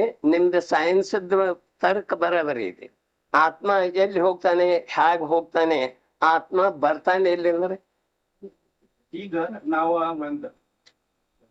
ಒಂದ್ ಜೀವನ ಉತ್ಪತ್ತಿ ಮಾಡೋದನ್ನ ಕೈಯಾಗಿದ್ರು ನೋಡ್ರಿ. ಒಂದ್ ಸ್ವಲ್ಪ ನೀವು ಪ್ರಶ್ನೆ ಮಾಡಬೇಡ್ರಿ. ಪಂಚಭೂತದಿಂದ ಜೀವದ ಉತ್ಪತ್ತಿ ಆಗ್ತಿದೆ ಅಂತ ಹೇಳ್ತಾರೆ, ಹೌದ್ರೆ? ಒಂದು ಮಣ್ಣಿನ ಗಡಿಗಿದೆ ರೀ, ಮಡಿಕೆ. ಒಂದು ಮಣ್ಣಿನ ಮಡಿಕೆ, ಅದರೊಳಗೆ ನೀರಿದೆ, ಬೇಳೆ ಇದೆ, ಪಂಚಭೂತ ಎಲ್ಲ ಇದಾವ. ಕೆಳಗ ಅಗ್ನಿ ಹಾಕಿ ಉರಿಸ್ಕತಿ, ಅದರೊಳಗೆ ಜೀವದ ಉತ್ಪತ್ತಿ ಆಗ್ತಿದೆ ಅಂತ. ಪಂಚಭೂತದಿಂದ ಜೀವದ ಉತ್ಪತ್ತಿ ಆಗಬೇಕಾದ್ರೆ ಈಗ ಮಣ್ಣಿನ ಪೃಥ್ವಿ ತೇಜ ವಾಯು ವನಸ್ಪತಿಯು 5 ಭೂತ ಇದಾವ ಅದರೊಳಗ. ಅದರೊಳಗೆ ಜೀವದ ಉತ್ಪತ್ತಿ ಆಗ್ತೈತೇನ್ರಿ? ನೋಡ್ರಿ, ನಮ್ಮ ಜ್ಞಾನ, ವರ್ತಮಾನದ ಜ್ಞಾನ ಕೇವಲ ಕಾಲ್ಪನಿಕ ಇದೆ, ಸರ್ವಜ್ಞ ಪ್ರಣೀತ ಅಲ್ಲ. ಜ್ಞೇಯ ಸ್ವರೂಪದ ಯಾವ ಆತ್ಮ ಇದ್ದಾನೋ ಅವ ಸರ್ವಜ್ಞ ಇದ್ದಾನೆ, ಎಲ್ಲವನ್ನ ತಿಳ್ಕೊತಾನೆ. ಹೇಗ್ ತಿಳ್ಕೊತಾನೆ? ಇಂದ್ರಿಯದ ಮೂಲಕ ತಿಳ್ಕೊಳ್ಳೋದಿಲ್ಲ. ಸ್ವಭಾವಗತವಾದಂತಹ ಆತ್ಮದ ಯಾವ ಜ್ಞಾನ ಇದೆಯೋ ಆ ಜ್ಞಾನದ ಮೂಲಕ ತಿಳ್ಕೊತಾನೆ. ಆ ಆತ್ಮನನ್ನ ಯಾರು ಮಾಡ್ಲಿಲ್ಲ, ಆ ಆತ್ಮನನ್ನು ಯಾರು ನಷ್ಟ ಮಾಡುವ ಸಾಧ್ಯತೆ ಇಲ್ಲ. ಅದೇ ಪ್ರಕಾರ ಜಗತ್ತಿನೊಳಗ ಗೋಚರ ಆಗುವಂತಹ ಅನಂತ ಅನಂತ ಪುದ್ಗಲ ಪರಮಾಣುಗಳನ್ನು ಕೂಡ ಯಾರು ಉತ್ಪನ್ನ ಮಾಡಲಿಲ್ಲ, ಯಾರು ನಷ್ಟ ಮಾಡುವ ಸಾಧ್ಯತೆ ಇಲ್ಲ. ಅವತರದ ಅವಸ್ಥೆ ಬದಲಾಗ್ತಿದೆ. ಮನಿ ಬಿದ್ದ ಮಣ್ಣಾಗ್ತಿದೆ, ಮಣ್ಣಿದ್ದ ಮತ್ತೆ ಮನಿ ಆಗ್ತಿದೆ. ಈ ಪ್ರಕಾರ ಪ್ರತಿಯೊಂದು ಪರಮಾಣುವಿನಲ್ಲಿ ಪರಿವರ್ತನ ಸಮಯ ಸಮಯಕ್ಕೆ ಆಗ್ತಾ ಇರ್ತಿದೆ. ಅದೇ ಪ್ರಕಾರ ಆತ್ಮನಲ್ಲಿ ಕೂಡ ಬಾಹ್ಯದೊಳಗ ಪರ್ಯಾಯದ ಪರಿವರ್ತನೆ ಆಗ್ತಾ ಇರ್ತಿದೆ. ಆ ಪ್ರಕಾರದ ಪರ್ಯಾಯದ ಪರಿವರ್ತನವನ್ನ ಯಾವ ಸ್ವಯಂ ಜ್ಞಾನದೊಳಗ ನಿಂತ, ಜ್ಞಾನದೊಳಗ ರಿಸರ್ಚ್ ಮಾಡಿ, ಜ್ಞಾನವನ್ನ ನಂಬಿ ಯಾವುದು ಒಂದು ಸ್ಫೋಟ ಮಾಡಿ ತೆಗೆದಾರೋ ಆ ಜ್ಞಾನಕ್ಕ, ಆ ಜ್ಞಾನವನ್ನ ಜ್ಞ ಅಥವಾ ಸರ್ವಜ್ಞ ಎಲ್ಲವನ್ನ ತಿಳ್ಕೊಂಡಂತಹ ಜ್ಞಾನ ಅಂತ ಹೇಳಿ ಹೇಳ್ತೀವಿ. ಈಗ ಲೋಕದೊಳಗೆ ಎಷ್ಟು ಮತಧರ್ಮಗಳಿವೆ. ಸಂಪೂರ್ಣ ಮತಧರ್ಮ ಕಾಲ್ಪನಿಕಿವೆ. ಸಂಪೂರ್ಣ ಮತಧರ್ಮ ಒಂದು ವಸ್ತುವನ್ನು ಮೂಲವಾಗಿ ಇಟ್ಕೊಂಡಿದೆ, ಒಬ್ಬ ಭಗವಂತನನ್ನ ಮೂಲವಾಗಿ ಇಟ್ಕೊಂಡಿದೆ. ಆ ಒಬ್ಬ ಭಗವಂತ ಎಲ್ರಿಗೂ ಒಂದೇ ರೀತಿ ಮಾಡ್ಬೇಕಲ್ಲ, ಒಬ್ಬರಿಗೆ ಹೆಚ್ಚು ಕಡಿಮೆ ಯಾಕೆ ಮಾಡ್ತಾರೆ? ಭಗವಂತನ ಸ್ವಭಾವ ಏನೈತೆ ಅದು ಭಗವಂತನಿಗೆ ಗೊತ್ತಿಲ್ಲ. ಹೆಂಡ್ರ ಮಕ್ಕಳನ್ನ ಕಟ್ಕೊಂಡು ಭಗವಂತ ಲೋಕದೊಳಗೆ ಯಾರೂ ಇರೋ ಸಾಧ್ಯ ಇಲ್ಲ, ಭಗವಂತ ಯಾರೂ ಆಗೋ ಸಾಧ್ಯತೆ ಇಲ್ಲ. ಈ ಪ್ರಕಾರದ ವಸ್ತು ಸ್ವರೂಪ ಇರುವೆಳ್ಳೆದೊಳಗ ನಾವು ಶರೀರದೊಳಗ ಆತ್ಮನ ಏನು ವಾಸ ಮಾಡ್ತಾ ಇದ್ದಾನೋ ಆ ಆತ್ಮ ತನ್ನ ಯೋಗ್ಯತಾದಿಂದ ಇಲ್ಲಿ ವಾಸ ಮಾಡ್ತಾನೆ, ತನ್ನ ಯೋಗ್ಯತಾದಿಂದ ತಾನು ಹೋಗ್ತಾನೆ. ಪುದ್ಗಲ ಪರಮಾಣು ತನ್ನ ಯೋಗ್ಯತಾದಿಂದ ತಾ ಪರಿಣಾಮನಾಗ್ತಿದೆ, ತನ್ನ ಯೋಗ್ಯತಾದಿಂದ ತಾ ಸ್ಕಂದ ರೂಪ ಆಗ್ತಿದೆ, ತನ್ನ ಯೋಗ್ಯತಾದಿಂದ ತಾ ಪುನಃ ಗಲನ ಸ್ವರೂಪ ಆಗಿ ಪರಮಾಣುಗಳ ಸ್ವತಂತ್ರ ಆಗ್ತವೆ. ಈ ಪ್ರಕಾರ ವಸ್ತು ವ್ಯವಸ್ಥೆ ಇರುವೆಳ್ಳೆದ್ರೊಳಗ ನಾವ ಈ ಹೊತ್ತ ನಮ್ಮನ್ನ ಜಡ ಶರೀರ ರೂಪವಾಗಿ ಧಾರಣ ಮಾಡುವುದರಿಂದ ಈ ಶರೀರದ ಅವಯವ ರೂಪವಾದಂತಹ ಯಾವ 5 ಇಂದ್ರಿಯ ಮತ್ತು ಮನಸ್ಸಿದೆಯೋ ಆ ಮನಸ್ಸಿನ ಮೂಲಕ ನಮ್ಮಲ್ಲೇ ಆತ್ಮ ಜ್ಞಾನ ಸ್ವರೂಪನಾದಂತಹ ಯಾವ ಆತ್ಮ ಶರೀರದೊಳಗೆ ವಿರಾಜಮಾನ ಇದ್ದಾನೋ ಆ ವಿರಾಜಮಾನ ಇರುವ ಆತ್ಮ ಎಲ್ಲಿ ತನಕ ಶರೀರದೊಳಗಿದ್ದಾನೋ ಅಲ್ಲಿ ತನಕ 5 ಇಂದ್ರಿಯ ಕಾರ್ಯ ಮಾಡ್ತಾ ಇರ್ತವೆ. ಆದರೆ ಆ ಕಾರ್ಯ ಮಾಡುವುದರ ಹಿಂದೆ ಚೈತನ್ಯ ಶಕ್ತಿ ಯಾವ, ಜ್ಞಾನ ಶಕ್ತಿ ಯಾವ, ಇದನ್ನ ನಾವ ಇಂದಿನವರೆಗೆ ಯಾವ ಸೈಂಟಿಸ್ಟ್ ತಿಳಿಯಲಿಲ್ಲ. ಪುದ್ಗಲದೊಳಗ ಸಂಶೋಧನೆ ಮಾಡಿದ್ದಾನೆ, ಆದರೆ ಈ ಚೈತನ್ಯ ಸ್ವರೂಪಿ ಆತ್ಮನಲ್ಲಿ ಇಂದಿನ ವರ್ತಮಾನ ಕಾಲದ ಯಾವ ಸೈಂಟಿಸ್ಟ್ ರಿಸರ್ಚ್ ಮಾಡ್ಲಿಲ್ಲ, ಮಾಡುವ ಸಾಧ್ಯತೆನೇ ಇಲ್ಲ. ಆ ರಿಸರ್ಚ್ ಮಾಡಿದವ್ರ ಕೇವಲ ಸರ್ವಜ್ಞ ಭಗವಂತರೆಲ್ಲರೂ ಅವ್ರು ಏನು ಹೇಳಿದ್ದೈತಿ ಅದ ಯಥಾರ್ಥ ಇದೆ. ಜ್ಞ ಸ್ವರೂಪದ ಆತ್ಮ ಇದ್ದಾನೆ, ನಾವ ಅಜ್ಞೇಯ ಇದ್ದೀವಿ. ನಮ್ಮಲ್ಲೇ ಜ್ಞ ಸ್ವರೂಪದ ಯಾವ ಆತ್ಮ ಇದ್ದಾನೋ ಆ ಆತ್ಮನ ಪರಿಚಯ ಇಲ್ಲದ ಮೂಲಕ ನಾವು ಅಜ್ಞೇಯ ಇದ್ದೀವಿ. ಅಂದ್ರೆ ನಮ್ಮಲ್ಲೇ ಆತ್ಮ ಇದ್ರೂ ಕೂಡ ಆತ್ಮನ ವಿಕಾಸ ಇಲ್ಲ, ಆತ್ಮನ ಪ್ರಕಟತೆ ಇಲ್ಲ. ಅದರಿಂದ ನಾವು ಇಂದ್ರಿಯಗಳ ಮೂಲಕನ ಇದೆಲ್ಲ ಜ್ಞಾನ ಮಾಡ್ಕೊಳ್ತಾ ಇದ್ದೇವೆ. ಆದುದರಿಂದ ಇಲ್ಲಿ ಹೇಳೋದೇನೈತಿ, ಈ ಜ್ಞಾನ ನಿಜವಾಗಿ ಯಥಾರ್ಥ ಜ್ಞಾನ ಇಲ್ಲ. ಈ ಜ್ಞಾನ ಶರೀರದ ಜೊತೆಯಲ್ಲೇನ ಹೋಗಿಬಿಡ್ತೈತಿ. ಇಂದ್ರಿಯಗಳಿಂದ ಬಂದಂತಹ ಜ್ಞಾನ ಇಂದ್ರಿಯಗಳಿಂದ ಹೊರಟು ಹೋಗ್ತಿದೆ. ಶರೀರದ ವಿದ್ಯಮಾನತೆ ಇರ್ತಾ ಇರುವಾಗ, 5 ಇಂದ್ರಿಯಗಳ ಸುರಕ್ಷತೆ ಇರ್ತಾ ಇರುವಾಗ, ಆತ್ಮನ ಅಭಾವ ಆಗಿ ಹೋದ ನಂತರ ಯಾವ ಇಂದ್ರಿಯ ಕಾರ್ಯ ಮಾಡುವುದಿಲ್ಲ. ಇದರ ಸಲುವಾಗಿ ಆಗಮ ಬೇಕಾಗಿಲ್ಲ, ಸಿದ್ಧಾಂತ ಬೇಕಾಗಿಲ್ಲ, ಸರ್ವಜ್ಞ ಬೇಕಾಗಿಲ್ಲ, ಯಾವ ಸೈಂಟಿಸ್ಟ್ ಬೇಕಾಗಿಲ್ಲ. ಪ್ರತ್ಯಕ್ಷ ಅನುಭೂತಿದ ಮಾತಿದೆ. ಹೀಗ ಈ ಅನುಭೂತಿದ ಮಾತ ನಮಗ ಪ್ರತ್ಯಕ್ಷ ಇರುವ ಸಮಯದೊಳಗ, ಈಗ ವರ್ತಮಾನ ಕಾಲದೊಳಗ ಯಾವ ಇಂದ್ರಿಯಗಳ ಮೂಲಕ ಜ್ಞಾನ ಬರ್ತಾ ಇದೆಯೋ ಈ ಇಂದ್ರಿಯಗಳ ಮೂಲಕ ಬರುವಂತಹ ಜ್ಞಾನ ಜ್ಞೇಯ ಸ್ವರೂಪದ ಜ್ಞಾನ ಇದೆಯೋ ಅಥವಾ ಅಜ್ಞೇಯ ಸ್ವರೂಪದ ಜ್ಞಾನ? ಜ್ಞೇಯ ಸ್ವರೂಪ ಹಿಂದೆ ಸೇರಿಸ್ತು, ಅದ ಜ್ಞಾನ ಅಲ್ಲ. ಅಜ್ಞ ಅಂದ್ರೆ ಅಜ್ಞ ಸ್ವರೂಪದ ಜ್ಞಾನ ನಮ್ಮಲ್ಲೇ ಈಗ ವರ್ತಮಾನದೊಳಗ ಎಲ್ಲರಲ್ಲೇ ವಿದ್ಯಮಾನ ಇದೆ. ಅಜ್ಞಾನ ಜ್ಞಾನ ಅಲ್ಲದ ಜ್ಞಾನ ಯಾವುದು ಇಲ್ಲವೋ, ನಿಜವಾಗಿ ಯಾವುದು ಜ್ಞಾನ ಇಲ್ಲವೋ, ಯಾವುದನ್ನ ಜ್ಞಾನ ಅಂತ ಹೇಳಿ ಹೇಳಲಾಗುವುದಿಲ್ಲವೋ, ನಮ್ಮ ಮನಸ್ಸಿಗೆ ಕೂಡ ಸ್ವೀಕಾರ ಆಗುವುದಿಲ್ಲವೋ, ನಮ್ಮ ಶ್ರದ್ಧೆದೊಳಗೆ ಕೂಡ ಸ್ವೀಕಾರ ಆಗುವುದಿಲ್ಲವೋ ಅಂತಹದನ್ನು ನಾವು ಈ ಹೊತ್ತ ಜ್ಞಾನ ಅಂತ ಹೇಳಿ ಹೇಳ್ತೇವೆ. ಇದರಿಂದ ನಮಗ ಅನಂತ ದುಃಖ ಇದೆ, ಅನಂತ ಸಂಸಾರ ಇದೆ. ಒಂದು ಜ್ಞಾನದ ಅಭಾವದೊಳಗೆ ಅನಂತ ದುಃಖ ಇದೆ. ಕೇಳುವ ಜ್ಞಾನ ಕಿವಿದಲ್ಲ, ಸ್ಪರ್ಶೆ ಮಾಡುವ ಜ್ಞಾನ ಸ್ಪರ್ಶನೇಂದ್ರಿಯದಲ್ಲ. ಈ ಪ್ರಕಾರ 5 ಇಂದ್ರಿಯಗಳ ಮೂಲಕ ಯಾವುದ ಜ್ಞಾನ ಆಗ್ತಾ ಇದೆಯೋ ಆ ಜ್ಞಾನ ಆಯಾ ಇಂದ್ರಿಯಗಳ ಮೂಲಕ ಬರ್ತಾ ಇಲ್ಲ. ಬರ್ತಾ ಇದೆಯೇನ್ರಿ? ಆಯಾ ಇಂದ್ರಿಯಗಳ ಮೂಲಕ ಬರ್ತಾ ಇಲ್ಲ. ಇದು ನಿರ್ಣಯ ಆದ ನಂತರ ಹಾಗಾದ್ರೆ ಇದು ಎಲ್ಲಿಂದ ಬರ್ತಾ ಇದೆ? ಇದು ಬರ್ತಾ ಇದೆ ಶರೀರದೊಳಗ ಜ್ಞಾನದ ಪಿಂಡ, ಜ್ಞಾನದ ಘನಪಿಂಡ, ಚೈತನ್ಯ ಸ್ವರೂಪ, ಯಾವ ಅನಾದಿ ನಿಧನ ಅನಾದಿ ಅನಂತ ಭಗವಾನ್ ಆತ್ಮ ಇದ್ದಾನೋ ಆ ಭಗವಾನ್ ಆತ್ಮ ಎಂಥವಿದ್ದಾನೆ? ಆತ್ಮ ಜ್ಞಾನಂ ಸ್ವಯಂ ಜ್ಞಾನಂ ಜ್ಞಾನಾದ್ ಅನ್ಯತ್ ಕರೋತಿ ಕಿಂ. ಅವು ಜ್ಞಾನವನ್ನು ಹೊರತುಪಡಿಸಿ ಏನೂ ಮಾಡ್ಲಿಲ್ರಿ. ಲೌಕಿಕದೊಳಗೆ ಸಂಸಾರ ಮಾಡುವುದಿಲ್ಲ. ಇವೆಲ್ಲ ನಮ್ದು ಕುಜ್ಞಾನದಿಂದ ನಾವು ಸಂಸಾರ ಮಾಡಿಸ್ತಾ ಇದ್ದೇವೆ, ಪ್ರಾಕ್ಟೀಸ್ ಮಾಡ್ತಾ ಇದ್ದೇವೆ, ಏನೇನೋ ಕಾರ್ಯ ಮಾಡ್ತಾ ಇದ್ದೇವೆ. ಇದು ನಮ್ದೆಲ್ಲ ಸಂಪೂರ್ಣ ಅಜ್ಞಾನದಿಂದರಿ, ಕುಜ್ಞಾನದಿಂದರಿ.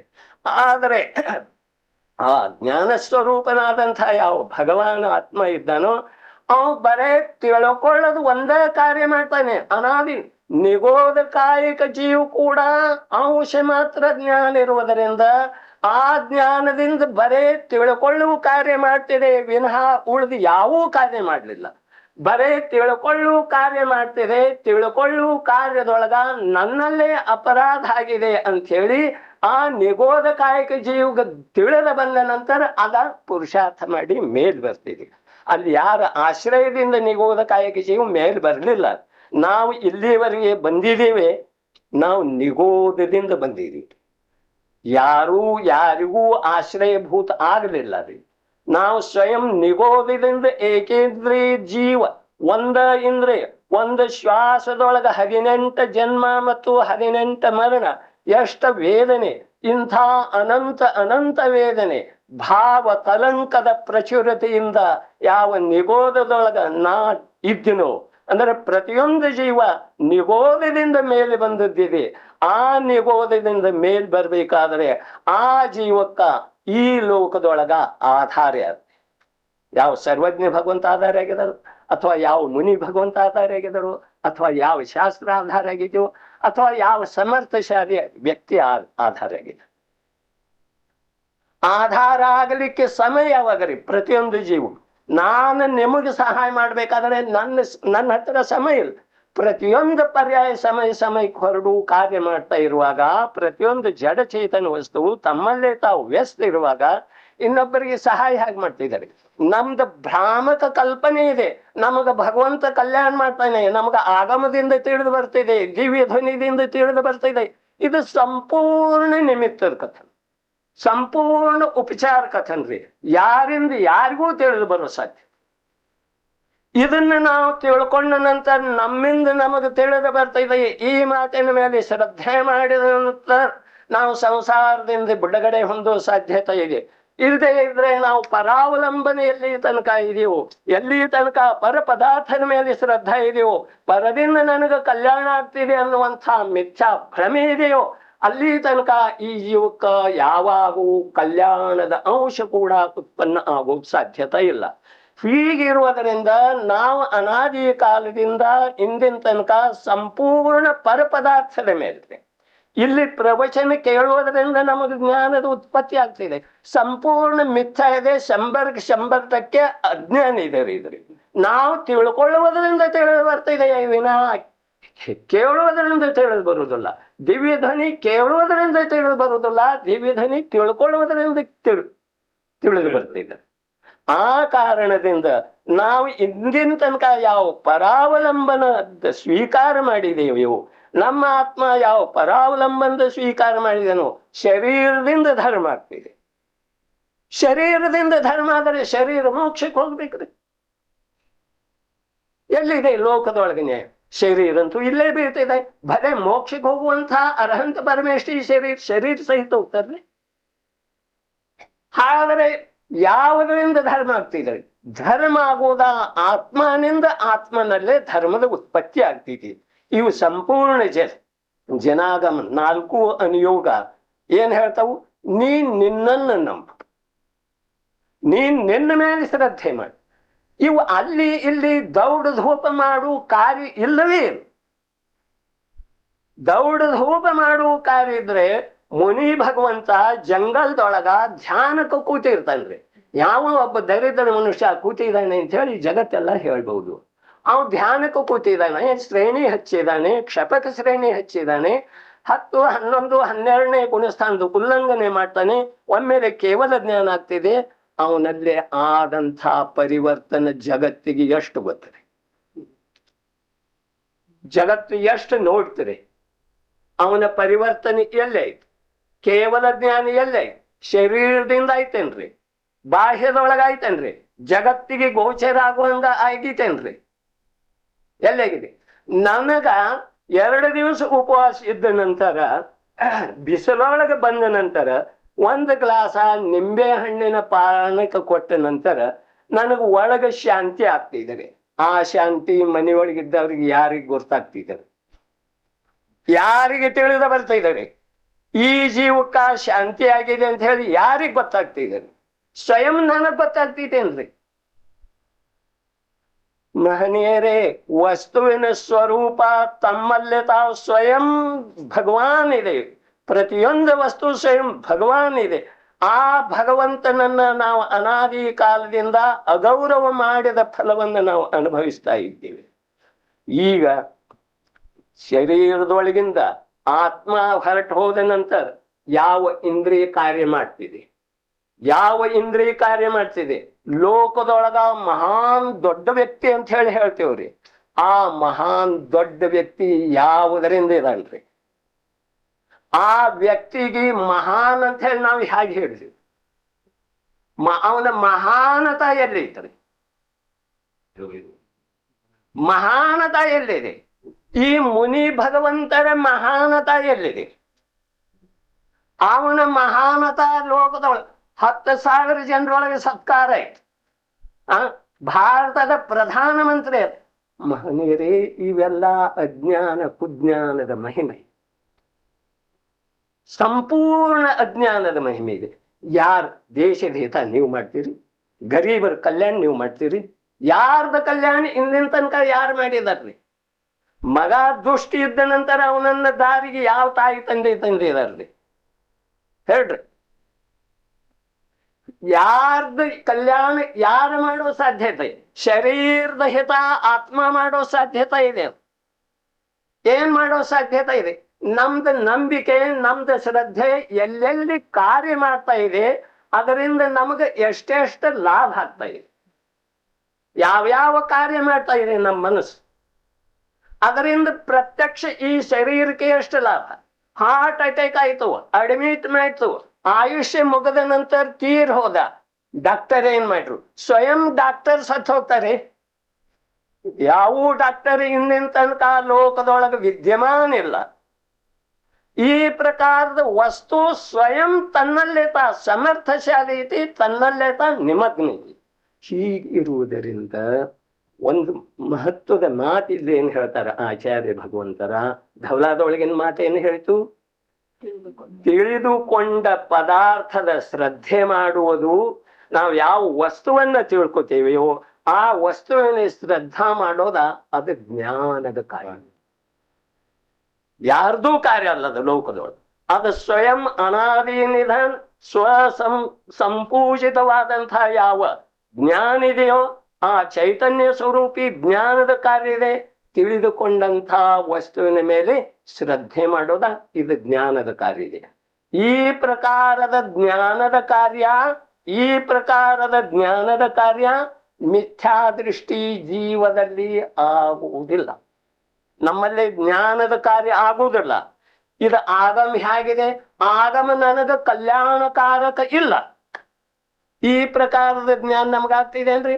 ಭಗವಂತ ನಮ್ದು ಹಿತ ಮಾಡುವುದಿಲ್ಲ, ಆದ್ರೂ ನಾವು ದಿನಾನೇ ಮಂದಿರಕ್ಕೆ ಹೋಗ್ತೇವೆ. ಈ ಪ್ರಕಾರದ ಜ್ಞಾನ ಇದು ಯಥಾರ್ಥ ಜ್ಞಾನ ರೀ, ಇದು ಆತ್ಮನ ಜ್ಞಾನ ರೀ.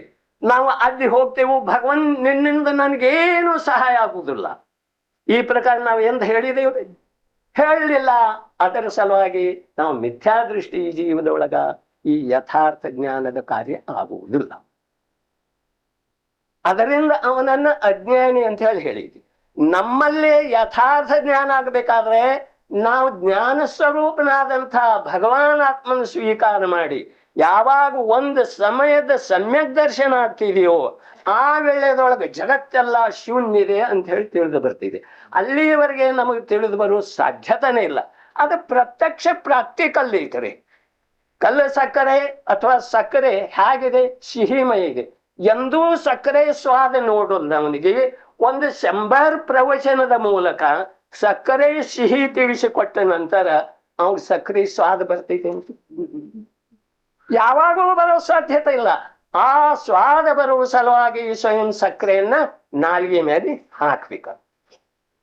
ಅದೇ ಪ್ರಕಾರ ಈ ವಸ್ತುವಿನ ಸ್ವರೂಪ ನಮಗೆ ತಿಳಿದು ಬರಬೇಕಾದ್ರೆ ನಮ್ಮಲ್ಲಿ ಯಥಾರ್ಥ ಜ್ಞಾನದ ಉತ್ಪತ್ತಿ ಅರ್ಥಾತ್ ಸಮ್ಯಕ್ ದರ್ಶನದ ಪ್ರಾಪ್ತಿ, ಧರ್ಮದ ಉತ್ಪತ್ತಿ ಒಂದು ಸಮಯ ಆಗುವುದು ಅನಿವಾರ್ಯ ಇದೆ.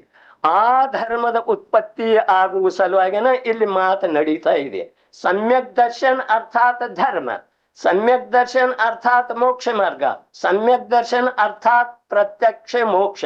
ಈ ಪ್ರಕಾರದ ಸಮ್ಯಕ್ ದರ್ಶನದ ಉತ್ಪತ್ತಿ ಆಗಬೇಕಾದ್ರೆ ನಾವ ಯಾವುದರ ಅವಲಂಬನ ತಗೋತಾ ಬಂದಿದ್ದೇವೆ ಅನಾದಿ ಕಾಲದಿಂದ ಇಂದಿನ ತನಕ, ಆ ಪರ ಪದಾರ್ಥದ ಅವಲಂಬನದಿಂದ ನಮ್ಗ ಅಂಶ ಮಾತ್ರ ಧರ್ಮ ಆಗಿಲ್ಲ. ಧರ್ಮ ಆಗಿಲ್ಲ ಇದು ಹೇಗೆ? ಅತೀಂದ್ರಿಯ ಸುಖ ಮತ್ತು ಶಾಂತಿ ಲಭ್ಯ ಆಯ್ತು ಅಂದ್ರೆ ಅದಕ್ಕೆ ಧರ್ಮ ಅಂತಾರ್ರಿ. ಎಲ್ಲಿ ತನಕ ಅತೀಂದ್ರಿಯ ಸುಖದ ಅನುಭವ ಆಗೋದಿಲ್ಲ ಅಲ್ಲಿ ತನಕ ಧರ್ಮ ನಮ್ಮಲ್ಲೇ ಉತ್ಪತ್ತಿ ಆಗೇ ಇಲ್ಲ. ಕಲ್ಪನೆಯಿಂದ ಆಗ್ಬಹುದು.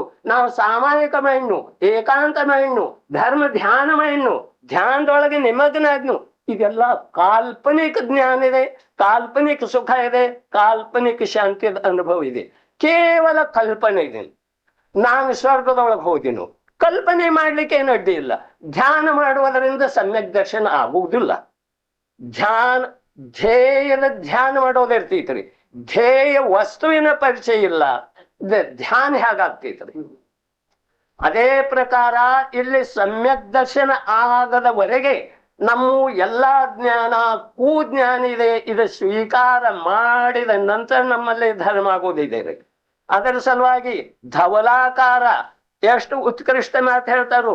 ತಿಳಿದುಕೊಂಡ ಪದಾರ್ಥದ ಶ್ರದ್ಧೆಯಾಗುವುದು ಅದು ಜ್ಞಾನದ ಕಾರ್ಯವಿದೆ.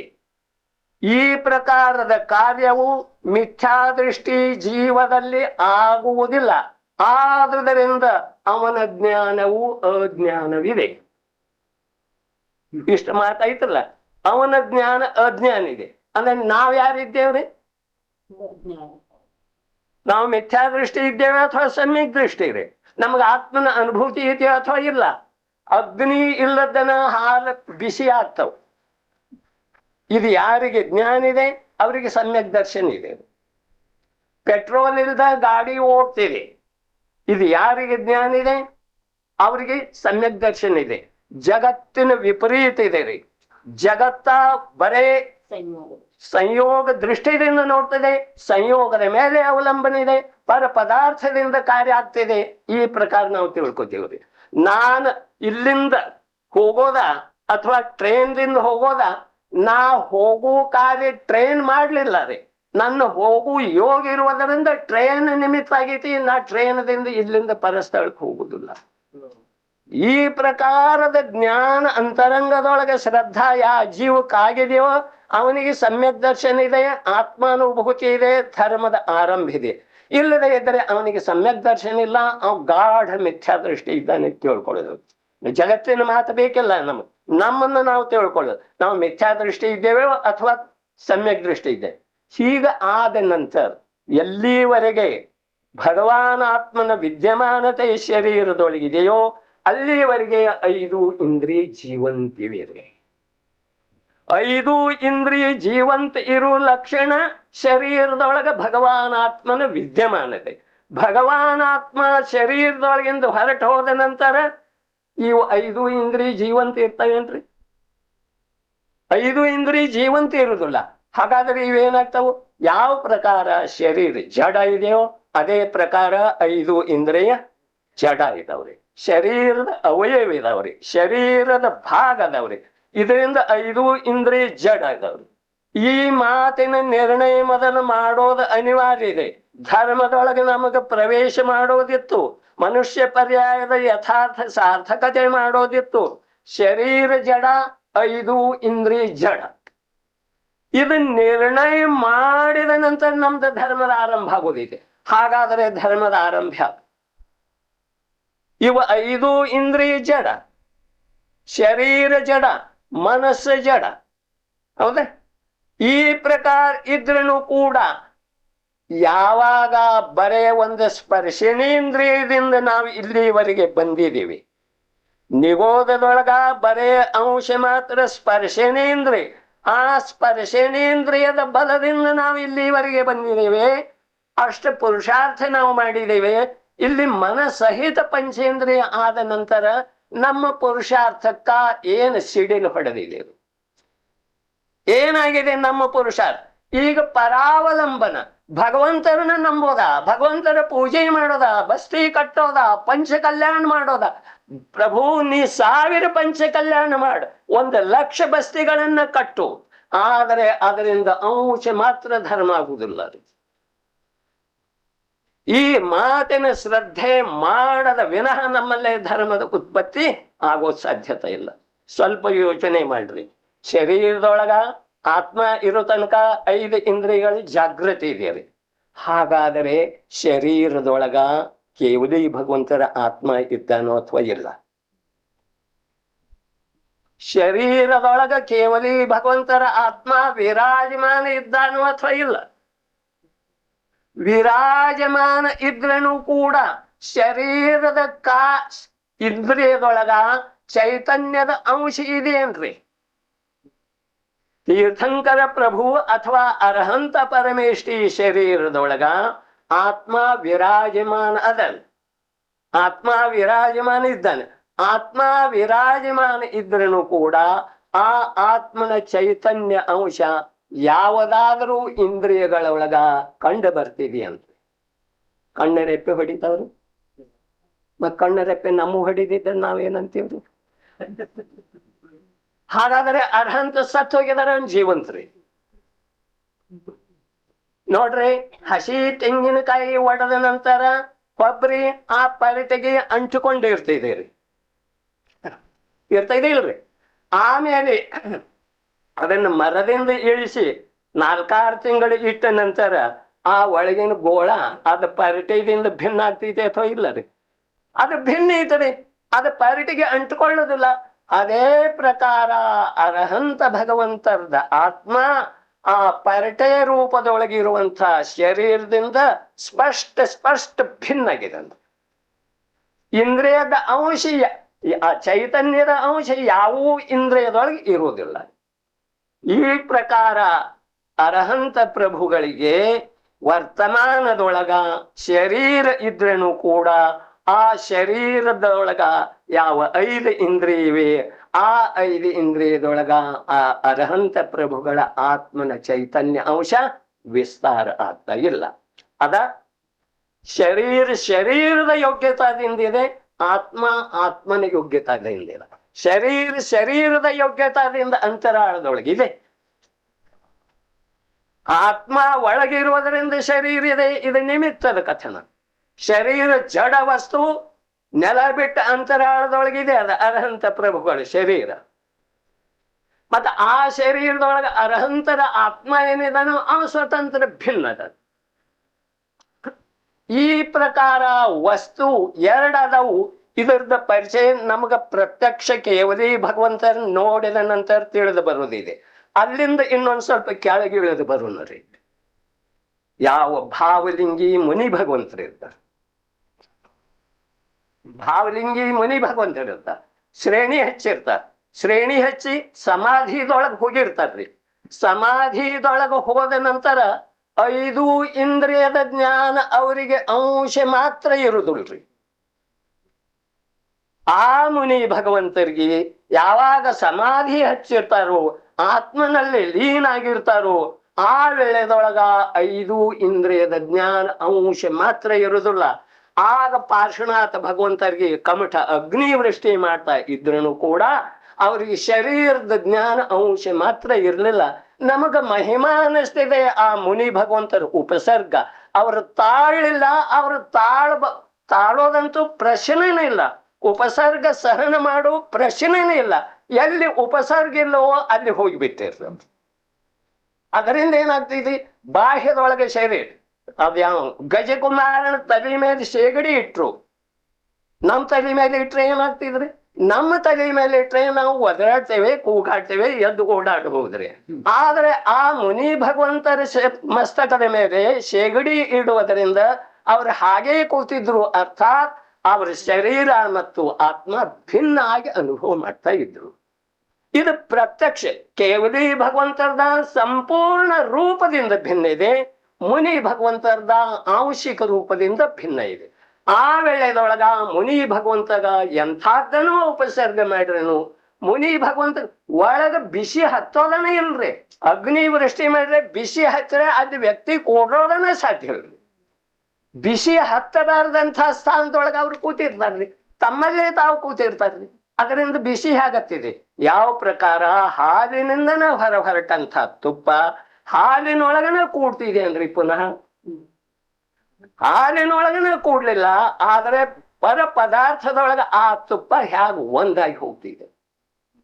ಅದೇ ಪ್ರಕಾರ ಆತ್ಮ ಶರೀರದೊಳಗ ಅನಾದಿ ಕಾಲದಿಂದ ಏಕಾಗಿ ಹೋಗಿದ್ದೇನೆ ಅನ್ನುವಂಥ ಯಾವ ಮಿಥ್ಯಾ ಭ್ರಮೆ ಇತ್ತೋ, ಮಿಥ್ಯಾ ಕಲ್ಪನೆ ಇತ್ತೋ, ಆ ಮಿಥ್ಯಾ ಕಲ್ಪನೆಯಿಂದ ಸ್ವಯಂ ಭಿನ್ನ ಆಗಿದ್ದಾನೆ. ಸ್ವಯಂ ಅದರಿಂದ ಭಿನ್ನನಾಗಿ ಭಿನ್ನತೆ ಅನುಭವ ಮಾಡ್ತಾ ಇದ್ದಾನೆ ಯಾವ ಆತ್ಮ. ಆ ಆತ್ಮನಿಗೆ ಶರೀರದ ವೇದನೆ ಏನೂ ಆಗುವುದಿಲ್ಲ. ಈಗ ಶ್ರೇಣಿಕ ರಾಜ ಮೊದಲನೇ ನರಕದೊಳಗಿದಾನ. ಎಷ್ಟು ವರ್ಷ ಆಯುಷ್ಯ? 84,000 ವರ್ಷ ಆಯುಷ್ಯ ತಗೊಂಡು ಮೊದಲನೇ ನರಕದೊಳಗ ಅದಾನ್ರಿ ಶ್ರೇಣಿಕ ರಾಜ. ಅವನಿಗೆ ಆತ್ಮಾನುಭೂತಿ ಇದೆ, ಕ್ಷಾಯಿಕ ಸಮ್ಯಕ್ ದರ್ಶನ ಇದೆ. ಅಲ್ಲಿ ಕ್ಷಾಯಿಕ ಸಮ್ಯಕ್ ದರ್ಶನ ಇದೆ ಏನ? ನರಕದೊಳಗ ಸಮ್ಯಕ್ ದರ್ಶನ ಇದೆ, ಆತ್ಮಾನುಭೂತಿ ಇದೆ. ಅವನಿಗೆ ಬಾಹ್ಯದೊಳಗ ಅನೇಕ ಪ್ರಕಾರದ ತ್ರಾಸ್ ಕೊಡ್ತಾ ಇದ್ದಾರೆ ಅನ್ಯ ನಾರಿಕೆಗಳ ಅಸುರ ಕುಮಾರ. ಆದ್ರೆ ಅವರಿಗೆ ವೇದನ ಆಗ್ತಾ ಇದೆ ಅಂದ್ರೆ ಇದೆಲ್ಲ ಸಂಯೋಗ ಜನಿತ ವೇದನ ಇದೆ ಅಂತ ಹೇಳಿ ಅವ್ರ ಅಂತರಂಗದೊಳಗೆ ಶ್ರದ್ಧಾ ಮಾಡಿಬಿಟ್ಟಿದ್ದಾರೆ ಆತ್ಮನ ಜ್ಞಾನ. ನೋಡ್ರಿ, ಇಂದ ಮನುಷ್ಯರ್ಲಿ ಅಥವಾ ತಿರಿಯಂಶರ್ಲಿ ಒಂದು ಸಮಯ ಆತ್ಮನ ಅನುಭೂತಿ ಆದ ನಂತರ, ಒಂದು ಸಮಯ ಆತ್ಮನ ಅನುಭೂತಿ ಅರ್ಥಾತ್ ಸಮ್ಯಕ್ ದರ್ಶನ ಅಥವಾ ಧರ್ಮದ ಉತ್ಪತ್ತಿ ಆದ ನಂತರ ಆ ಜೀವ ಮನುಷ್ಯರ್ಲಿ ತಿರಿಯಂಚಿರ್ಲಿ ಸಮ್ಯಕ್ ದರ್ಶನದ ಉತ್ಪತ್ತಿ ಆದ ನಂತರ ಆ ಜೀವದ ದೃಷ್ಟಿ ಸಂಪೂರ್ಣ ದ್ರವ್ಯದ ಮೇಲೆ ಇರ್ತಿದೆ. ಹೊರಗೆ ಬರೋದನೇ ಇಲ್ಲ, ಯಾವಾಗೂ ಬರೋದಿಲ್ಲ. ಬಾಹ್ಯದೊಳಗ ವೈಭವ ಬೇಕಾದಿರ್ಲಿ, ಯುದ್ಧ ಮಾಡ್ತಾ ಇದ್ರೂ ಕೂಡ ದೃಷ್ಟಿ ಅಲ್ಲೇ ಕೀದಿಟ್ಟಿರ್ತೀವಿ. ಈ ಚಮತ್ಕಾರದ ಮಾತಾ ಮಿಥ್ಯಾ ದೃಷ್ಟಿ ಜೀವಕ್ಕ ತಿಳಿದು ಬರುವ ಸಾಧ್ಯತೆ ಇಲ್ಲ. ಅದರ ಸಲುವಾಗಿ ಸಮ್ಯಕ್ ದರ್ಶನ ಪ್ರಾಪ್ತ ಮಾಡ್ಕೊಳ್ಳಬೇಕಾದ್ರೆ ಒಂದು ಸಲ ಸಮ್ಯಕ್ ದರ್ಶನ ಆದ ನಂತರ ಯಾವ್ದು ದೃಷ್ಟಿ ಧ್ರುವದ ಮೇಲೆ ಸಂಪೂರ್ಣ ಕೀಲಿತಿರ್ತಿದೆವು, ಕಪ್ಪಿ ಅಂತ ಜೀವ, ಸಿಂಹ ವ್ಯಾಘ್ರದಂಥ ಜೀವಗಳು ಆ ಸಮ್ಯಕ್ ದರ್ಶನ ಆದ ನಂತರ ಅವತರ ದೃಷ್ಟಿ ಯಾವಾಗ್ಲೂ ತನ್ನ ಆತ್ಮನ ಮೇಲೆ ಸ್ಥಿರ ಇರ್ತೈತ್ರಿ. ಅದಕ್ಕೆ ನಾವೇನಂತೇವೆ? ಶುದ್ಧ ಪರಿಣತಿ ಅಂತೇವ್ರಿ. ಆ ಶುದ್ಧ ಪರಿಣತಿ ಅದು ಹಾಸ್ಕೊಂಡು ಹೊಚ್ಕೊಂಡು ಮಲ್ಕೊಂಡಿರುವುದಿಲ್ಲ. ಆ ಶುದ್ಧ ಪರಿಣತಿ ನಿರಂತರ ಶುದ್ಧೋಪಯೋಗಕ್ಕೆ ಪ್ರೇರಣಾ ಕೊಡ್ತಾ ಇರ್ತೈತಿ. ಆ ಶುದ್ಧ ಪರಿಣತಿ ನಿರಂತರ ಒಂದು ಸಮಯದ ಬಿಡುವಿಲ್ಲದ ಶುದ್ಧೋಪಯೋಗಕ್ಕೆ ಪ್ರೇರಣ, ಶುದ್ಧೋಪಯೋಗದ ಪುರುಷಾರ್ಥ ಮಾಡ್ತಾ ಇರ್ತಿದೆ. ಅದಕ್ಕೆ ಶುದ್ಧ ಪರಿಣತಿ ಇದೆ. ಆ ಶುದ್ಧ ಪರಿಣತಿ ಧ್ರುವ ದ್ರವ್ಯದೊಳಗ ಕೀಲಿತಿರ್ತಿದೆ. ಹೀಗೆ ಕೇವಲ ಸಮ್ಯಕ್ ದರ್ಶನದ ಪ್ರಾಪ್ತಿ ಆದ ನಂತರ ಜೀವದ ಸಂಪೂರ್ಣ ಜೀವನ ಪರಿವರ್ತನೆ ಆಗಿ ಹೋಗ್ತಿದೆ. ಈ ಸಂಪೂರ್ಣ ಜೀವನ ಪರಿವರ್ತನೆ ಆಗಿ ಹೋದ ನಂತರ ಅವರ ಬಾಹ್ಯದೊಳಗ ಸಂಸಾರದೊಳಗೆ ಇದ್ರೂ ಕೂಡ ಸಂಸಾರದ ಸುಖ ದುಃಖದ ಕಲ್ಪನೆ ಅವರಿಗೆ ಬರುವುದಿಲ್ಲ. ಏನೋ ಮಾಡ್ತಾ ಇದ್ದಾರೆ, ಹಲಕಟ ಪುಣ್ಯದ ಉದಯ ಇದೆ ಅಂತ ಹೇಳಿ ಚಕ್ರವರ್ತಿ ಆಗಿದೆ ನಂತರ. ಹಲಕಟ ಪುಣ್ಯದ ಉದಯ, ನಮಗ ಪುಣ್ಯ ಎಷ್ಟು ಮಹಿಮಾವಂತಿದೆ, ನಾವು ಪುಣ್ಯದ ಸಲುವಾಗಿ ಎಷ್ಟು ಪರಿತಪಿಸ್ತಾ ಇದ್ದೇವೆ, ಪುಣ್ಯವನ್ನು ಎಷ್ಟು ಅಪೇಕ್ಷೆ ಮಾಡ್ತಾ ಇದ್ದೇವೆ. ಭಗವಾನ್ ಆತ್ಮನನ್ನ ಸಮಯ ಸಮಯಕ್ಕೆ ಸುಟ್ಟು ಭಸ್ಮೀಭೂತ ಮಾಡಿ ಪುಣ್ಯದ ಸಂಪಾದನೆ ಮಾಡ್ತಾ ಇದ್ದೇವೆ. ಆ ಪುಣ್ಯ ನಮಗ ನೇಮದಿಂದ ಇಲ್ಲಿಂದ ಸ್ವರ್ಗಕ್ಕೆ ಹೋಗ್ತಿದ್ದಾರೆ. ಸ್ವರ್ಗಕ್ಕೆ ಹೋದ ನಂತರ ಯಾವ ಸಮಯದೊಳಗ ಪುಣ್ಯದ ಅನುಭವ ಭೋಗಿಸ್ತೇವೆಯೋ ಪುಣ್ಯದ ಸುಖ, ಆಯಾ ಸಮಯದೊಳಗ ಪ್ರತಿ ಸಮಯಕ್ಕೆ ನೇಮದಿಂದ ಪಾಪದ ಬಂಧ. ಆ ಪಾಪದ ಬಂಧದಿಂದ ಸ್ವರ್ಗಕ್ಕೆ ಹೋದಂಥ ಜೀವ ನೇಮದಿಂದ ತಿರಿಯಂಚಾಗ್ತಾನೆ. ಯಾವುದು ಸಮ್ಯಕ್ ದರ್ಶನ ರಹಿತ ಯಾವುದು ಸ್ವರ್ಗ ಇದೆಯೋ ಆ ಸ್ವರ್ಗ ಪದದಿಂದ ಚ್ಯುತಾಗಿ ನೇಮದಿಂದ ತಿರಿಯಂಚ ಬೇರೆ ಗತಿನ ಇಲ್ಲ ರೀ. ಹೀಗಿರುವ ವೇಳೆದೊಳಗ ಯಾರಿಗೆ ಸ್ವರ್ಗ ಬೇಕಾಗಿದೆಯೋ ಅಥವಾ ಯಾರಿಗೆ ಧರ್ಮ ಬೇಕಾಗಿದೆಯೋ, ಧರ್ಮ ಬೇಕಾದವರು ಏನ್ ಮಾಡ್ಬೇಕು? ಈ ಶರೀರ ಮತ್ತು 5 ಇಂದ್ರಿಯ ಜಡ ಇವೆ. ಇದನ್ನ ನಿರ್ಣಯ ಮಾಡಿದ ನಂತರ ನಾವು ಶರೀರದ ಮೂಲಕ ಇಂದ್ರಿಯಗಳ ಮೂಲಕ ಧರ್ಮ ಮಾಡಿ ಹೊರಟಿದ್ದೀವಿ ಅಥವಾ ಇಲ್ಲ. ಆಗಮವನ್ನು ಕಣ್ಣಿನಿಂದ ನೋಡ್ತೇವೆ, ಮನಸ್ಸಿನಿಂದ ವಿಚಾರ ಮಾಡ್ತೇವೆ, ಚಿಂತನ ಮಾಡಿ ಅಂತ ಹೇಳ್ತೇವೆ, ಮನನ ಮಾಡಿ ಅಂತ ಹೇಳ್ತೇವೆ. ಆದ್ರೆ ಈ ಚಿಂತನ, ಈ ಮನನ, ಈ ಕಣ್ಣಿಗೆ ಪ್ರೇರಣೆ ಕೊಡುವಂತಹದ್ದ ಒಳಗೆ ಯಾವುದೇ ಚೈತನ್ಯ ಸ್ವರೂಪ ಜ್ಞಾನದ ಘನಪಿಂಡನಾದಂಥ ಭಗವಾನ್ ಆತ್ಮ ಇದ್ದಾನೋ ಅವನ ಮರೆತು ಬಿಟ್ಟಿದ್ದೀವ್ರಿ. ಅವನ ಮರೆತ ಬಿಡುವುದರಿಂದ ನಾವ ಕೇವಲ ಬಾಹ್ಯದೊಳಗನ ಕಾಲ್ಪನಿಕ ಧರ್ಮ ಮಾಡ್ತಾ ಇರುವುದರಿಂದ ನಮಗೆ ಯಾವಾಗೂ ಸದ್ಗತಿ ಆಗೋದು ಸಾಧ್ಯ ಇಲ್ಲ. ಯಾವಾಗೂ ನಾವು ಯಾವಾಗ ಶರೀರ ಮತ್ತು ಮನಸ್ಸ ಸಹಿತ 5 ಇಂದ್ರಿಯಗಳ ಮೇಲಿಂದ ಶ್ರದ್ಧೆ ಬಿಟ್ಟು ಕೊಡ್ತೇವೆಯೋ, ಕೇವಲ ಒಬ್ಬ ಭಗವಾನ್ ಆತ್ಮನ ಮೇಲೆ ಶ್ರದ್ಧೆ ಮಾಡ್ತೀವಿ. ನೋಡ್ರಿ, ಜೀವ ಇದು ದ್ರವ್ಯ ಇದೆ, ಜೀವಿದ ದ್ರವ್ಯ ಇದೆ, ನಾ ಸ್ವಯಂ ಜೀವ ದ್ರವ್ಯ ಇದ್ದೇನೆ. ಇದರದ ಸ್ವೀಕಾರ ನಮಗೆ ಎಷ್ಟಾಗೈತಿ? ನಾ ಸ್ವಯಂ ಜೀವ ದ್ರವ್ಯ ಇದೆ. ಸರ್ವಜ್ಞ ಭಗವಂತರು ಹೇಳಿದ್ದಾರೆ, ಲೋಕದೊಳಗ 6 ದ್ರವ್ಯವಿವೆ. ಆದ್ರೆ ನಾವು ಎಷ್ಟು ವಿಶ್ವಾಸ ಮಾಡಿದೀವಿ, ಶ್ರದ್ಧೆ ಮಾಡಿದೀವಿ ನೋಡ್ರಿ. ವಿಚಾರ ಮಾಡು ಮಾತು ಹೀಗಿದರೆ, ಒಂದು ಸಲ ಸಮ್ಯಕ್ ದರ್ಶನ ಆದ ನಂತರ ಒಂದು ಸಮಯ ಆತ್ಮನೊಳಗೆ ನಿಮಗ್ನ ಆಗುವುದರಿಂದ, ಆತ್ಮನೊಳಗೆ ನಿಮಗ್ನ ಆಗೋದರಿಂದ ಸಮ್ಯಕ್ ದರ್ಶನ ಆಗ್ತಿದೆ.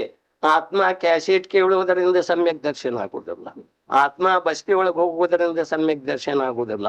ಆತ್ಮ ಪಂಚ ಕಲ್ಯಾಣ ಮಾಡುವುದರಿಂದ ಸಮ್ಯಕ್ ದರ್ಶನ ಆಗುವುದಿಲ್ಲ.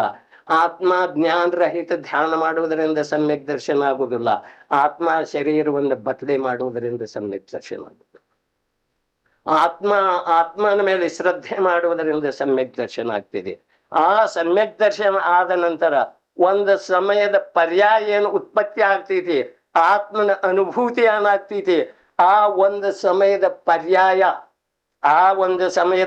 ಏನೈತಿ, ಸಮ್ಯಕ್ ದರ್ಶನ ಉತ್ಪನ್ನ ಆದಂಥ, ಬೇಕಾದ್ರೆ ಮನುಷ್ಯ ಜೀವ ಇರ್ಲಿ, ಇರ್ಲವೇ ತಿರಿಯಂಶಿ ಜೀವ ಇರ್ಲಿ, ಆ ಜೀವದ ಒಂದು ಸಮಯದ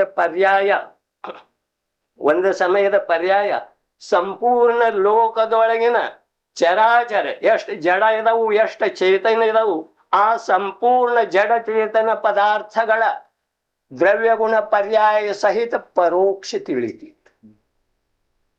ನನ್ನಲ್ಲೇ ಸಮ್ಯಕ್ ದರ್ಶನ ಉತ್ಪತ್ತಿ ಆದ ನಂತರ ನನ್ನಂಥ ಜೀವ ಲೋಕದೊಳಗೆ ಎಷ್ಟಿವೆ? ಅನಂತದವು. ನನ್ನಂಥ ಜೀವ ಲೋಕದೊಳಗೆ ಅನಂತಿವೆ. ಮತ್ತೆ ಜಡ ಎಷ್ಟಿದಾವ್ರಿ? ಎಷ್ಟು ಜೀವ ಇದಾವೆ? ಅದರದ ಅನಂತ ಗುಣಿತ ಪುದ್ಗಲ್ ಅದಾವ್ರಿ. ಏನ್ರಿ? ಎಷ್ಟು ಜೀವಿವೆ? ಅದರದ ಅನಂತ ಗುಣಿತ ಪುದ್ಗಲಿವೆ. ಮತ್ತ ಆತ್ಮ ಒಂದು ಸಲ ಸಮ್ಯಕ್ ದರ್ಶನ ಆದ ನಂತರ ತನ್ನಂಥ ಅನಂತ ಜೀವಿವೆ, ತನ್ನಂಥ ಅನಂತ ಜೀವಿವೆ. ಆ ಅನಂತ ಜೀವದ ಅನಂತ ಗುಣಿತ ಪುದ್ಗಲ್ ಪರಮಾಣುಗಳಿವೆ. ಆ ಪುದ್ಗಲ್ ಪರಮಾಣುಗಳ ಅನಂತ ಗುಣಿತ 3 ಕಾಲದ ಸಮಯ ಇವೆ. ಆ 3 ಕಾಲದ ಸಮಯದ ಅನಂತ ಗುಣಿತ ಏನಿದೆ? ಆಕಾಶದ ಪ್ರದೇಶಗಳಿವೆ, ಅನಂತ ಗುಣಿತರು. ಈ ಆಕಾಶದ ಪ್ರದೇಶಗಳ ಅನಂತ ಗುಣಿತ ಒಂದು ದ್ರವ್ಯದ ಗುಣ ಇದಾವ್ರಿ. ಇಂಥ ಸಮ್ರಾಟನ ಏನೇನು ಹೇಳ್ತಾನೆ? ನಾವು ಪರದೊಳಗೆ ಭಿಕ್ಷಾ ಬೇಡ್ತಾ ಇದ್ದೇವೆ. ಎಂಥ ಮೂರ್ಖ ಆಗಿದ್ದೇವೆ. ಆ ಮೂರ್ಖದ ಫಲ ನಾವು ಸ್ವಯಂ ಭೋಗಿಸೋದಿಲ್ಲ. ನಮ್ಮ ಸಾಮ್ರಾಜ್ಯ ಅಷ್ಟ, ನಾನು ಎಷ್ಟು ದೊಡ್ಡವ, ಲೋಕದೊಳಗೆ ನನ್ನ ಖ್ಯಾತಿ ಹಿಡಿಯ ಸಾಧ್ಯತೆ ಇದೆ. ಸರ್ವಜ್ಞ ಪ್ರಭುಗಳನ್ನು ಕೂಡ ನನ್ನ ಜೀವ ದ್ರವ್ಯದ ವರ್ಣನೆ ಸಂಪೂರ್ಣ ರೂಪದಿಂದ ಮಾಡುವ ಸಾಧ್ಯತೆ ಇಲ್ಲ. ಇಂಥ ಮಹಿಮಾವಂತನಾದಂಥ ಭಗವಾನ್ ಆತ್ಮ ನಾನು ಇರ್ತಿರುವಾಗ ಪರದ ಕಡೆ ದೃಷ್ಟಿ ಮಾಡಿ ಪರದಿಂದ ಧರ್ಮ ಆಗ್ತಿದೆ, ಪರದಿಂದ ಸುಖ ಆಗ್ತಿದೆ, ಪರದಿಂದ ಮೋಕ್ಷ ಆಗ್ತಿದೆ. ಈ ಮಿಥ್ಯಾ ಕಲ್ಪನೆಯಿಂದ ನಾವು ಅನಂತ ಸಂಸಾರದೊಳಗ ಪರಿಭ್ರಮಣ ಮಾಡ್ತಾ ಇದ್ದೀವಿ. ಈ ಸಮಯದೊಳಗ ಶರೀರ ಜಡ ಇದೆ, 5 ಇಂದ್ರಿಯಗಳ ಜಡ ಇವೆ. ಮತ್ತು ಪರ ಪದಾರ್ಥ ಅಂತೂ ನನ್ನಿಂದ ಸ್ಪಷ್ಟ ಭಿನ್ನ ಇದೆ. ಭಗವಂತ ಇರ್ಲಿ, ಸಾಕ್ಷಾತ್ ಕೇವಲಿ ಭಗವಂತ ಸಮಸರಣದೊಳಗೆ ವಿರಾಜಮಾನ ಆದಂಥ ಕೇವಲಿ ಭಗವಂತ ಇದ್ರೂ ಕೂಡ ಆ ಕೇವಲಿ ಭಗವಂತ ನನ್ನಲ್ಲಿ ಯಾವುದೇ ಪ್ರಕಾರದ ಒಂದು ಅಂಶ ಕೂಡ ಧರ್ಮವನ್ನ ಉತ್ಪನ್ನ ಮಾಡುವ ಸಾಧ್ಯತೆ ಇಲ್ಲ. ಯಾವ ಶಾಸ್ತ್ರ ಉತ್ಪನ್ನ ಮಾಡುವ ಸಾಧ್ಯತೆ ಇಲ್ಲ, ಯಾವ ಗಣಧರ ಭಗವಂತರ ಉತ್ಪನ್ನ ಮಾಡುವ ಸಾಧ್ಯತೆ ಇಲ್ಲ. ಇಂದಿನ ವರ್ತಮಾನ ಕಾಲದೊಳಗೆ ಯಾವ ಮಿಥ್ಯಾದೃಷ್ಟಿ ಪ್ರವಚನಕಾರ ಇದಾನೋ ಅವಂತೂ ಅಂಶ ಮಾತ್ರ ಮಾಡೋ ಸಾಧ್ಯತೆ ಇಲ್ಲ, ಅವ ಕೇವಲ ದಾರಿ ಬಿಡಿಸೋ ಸಾಧ್ಯತೆ ಇದೆ. ಈ ಪ್ರಕಾರ ಯಾವಾಗ ನಮ್ದು ಶ್ರದ್ಧೆ ಆಗ್ತಿದೆಯೋ, ಶ್ರದ್ಧೆ ಆಗಿ ಸಂಪೂರ್ಣ ಪರದಿಂದ ವಿಮುಖಾಗಿ ಸ್ವದ ಕಡೆ ಬರ್ತೇವೆಯೋ, ಆಗ ನಮಗ ಸಮ್ಯಕ್ ದರ್ಶನದ ಉತ್ಪತ್ತಿ ಆಗ್ತಿದೆ. ಆತ್ಮನ ಮೇಲೆ ಶ್ರದ್ಧಾ, ಆತ್ಮನ ಮೇಲೆ ವಿಶ್ವಾಸ ಇಡಬೇಕು, ಆತ್ಮನಲ್ಲಿ ನಿಮಗ್ನ ಆಗ್ಬೇಕು. ಬರೇ ಒಂದು ಸಮಯ ಇಷ್ಟು ನಿಮಗ್ನ ಆಗೋದರಿಂದ ನಮ್ದು ಅನಾದಿ ಕಾಲದ ಸಂಸಾರ ಒಂದು ಸಮಯದೊಳಗೆ ಸೀಮಿತ ಆಗ್ತಿದೆ. ಸಮಯದೊಳಗೆ ಸೀಮಿತ ಆದ ನಂತರ ಇಲ್ಲಿ ಏನೇನು ಕಥನ ಮಾಡಿದ್ದಾರೆ, ಯಾವ್ಯಾವ ಪ್ರಕಾರದ ವಸ್ತು ಸ್ವರೂಪ, ಜೀವಾಸ್ತಿಕಾಯ, ಪುದ್ಗಲಾಸ್ತಿಕಾಯ, ಈ ಪ್ರಕಾರ 5 ಅಸ್ತಿಕಾಯ, 6 ದ್ರವ್ಯ, 7 ತತ್ವ, 9 ಪದಾರ್ಥಗಳ ಕಥನೆಯನ್ನು ಸರ್ವಜ್ಞ ಭಾಗವಂತರು ಮಾಡಿದಾರೋ ಅದೆಲ್ಲ ಅಂದ್ರೆ ಅಂಶ ಮಾತ್ರ ಜ್ಞಾನ, ಅಂದ್ರೆ ಸಂಪೂರ್ಣ ಅದ ಯೋಗ್ಯತೆ. ಈ ಪ್ರಕಾರ ನಮ್ಗೆ ಅನುಭವ ಯಾವಾಗ ಆಗ್ತಿದೆ? ಸಮ್ಯಕ್ ದರ್ಶನ ಆದ ನಂತರ ಶ್ರುತಜ್ಞಾನದ ಉತ್ಪತ್ತಿ ಆಗ್ತಿದೆ. ಆ ಶ್ರುತಜ್ಞಾನದ ಮಹಿಮಾ ಎಷ್ಟ ಅನ್ನೋದು ಭೂಷಣ ಮನೆಯೊಳಗೆ ಹೇಳಿದ್ದೇನೆ, ಪಂಚಾಯತಿ ಕಾಯದೊಳಗೆ ಬರ್ತಾ ಇದೆ. ಇನ್ನೊಮ್ಮೆ ಅದರದ ಅನುಭವ ಮಾಡುದ. ಆದುದರಿಂದ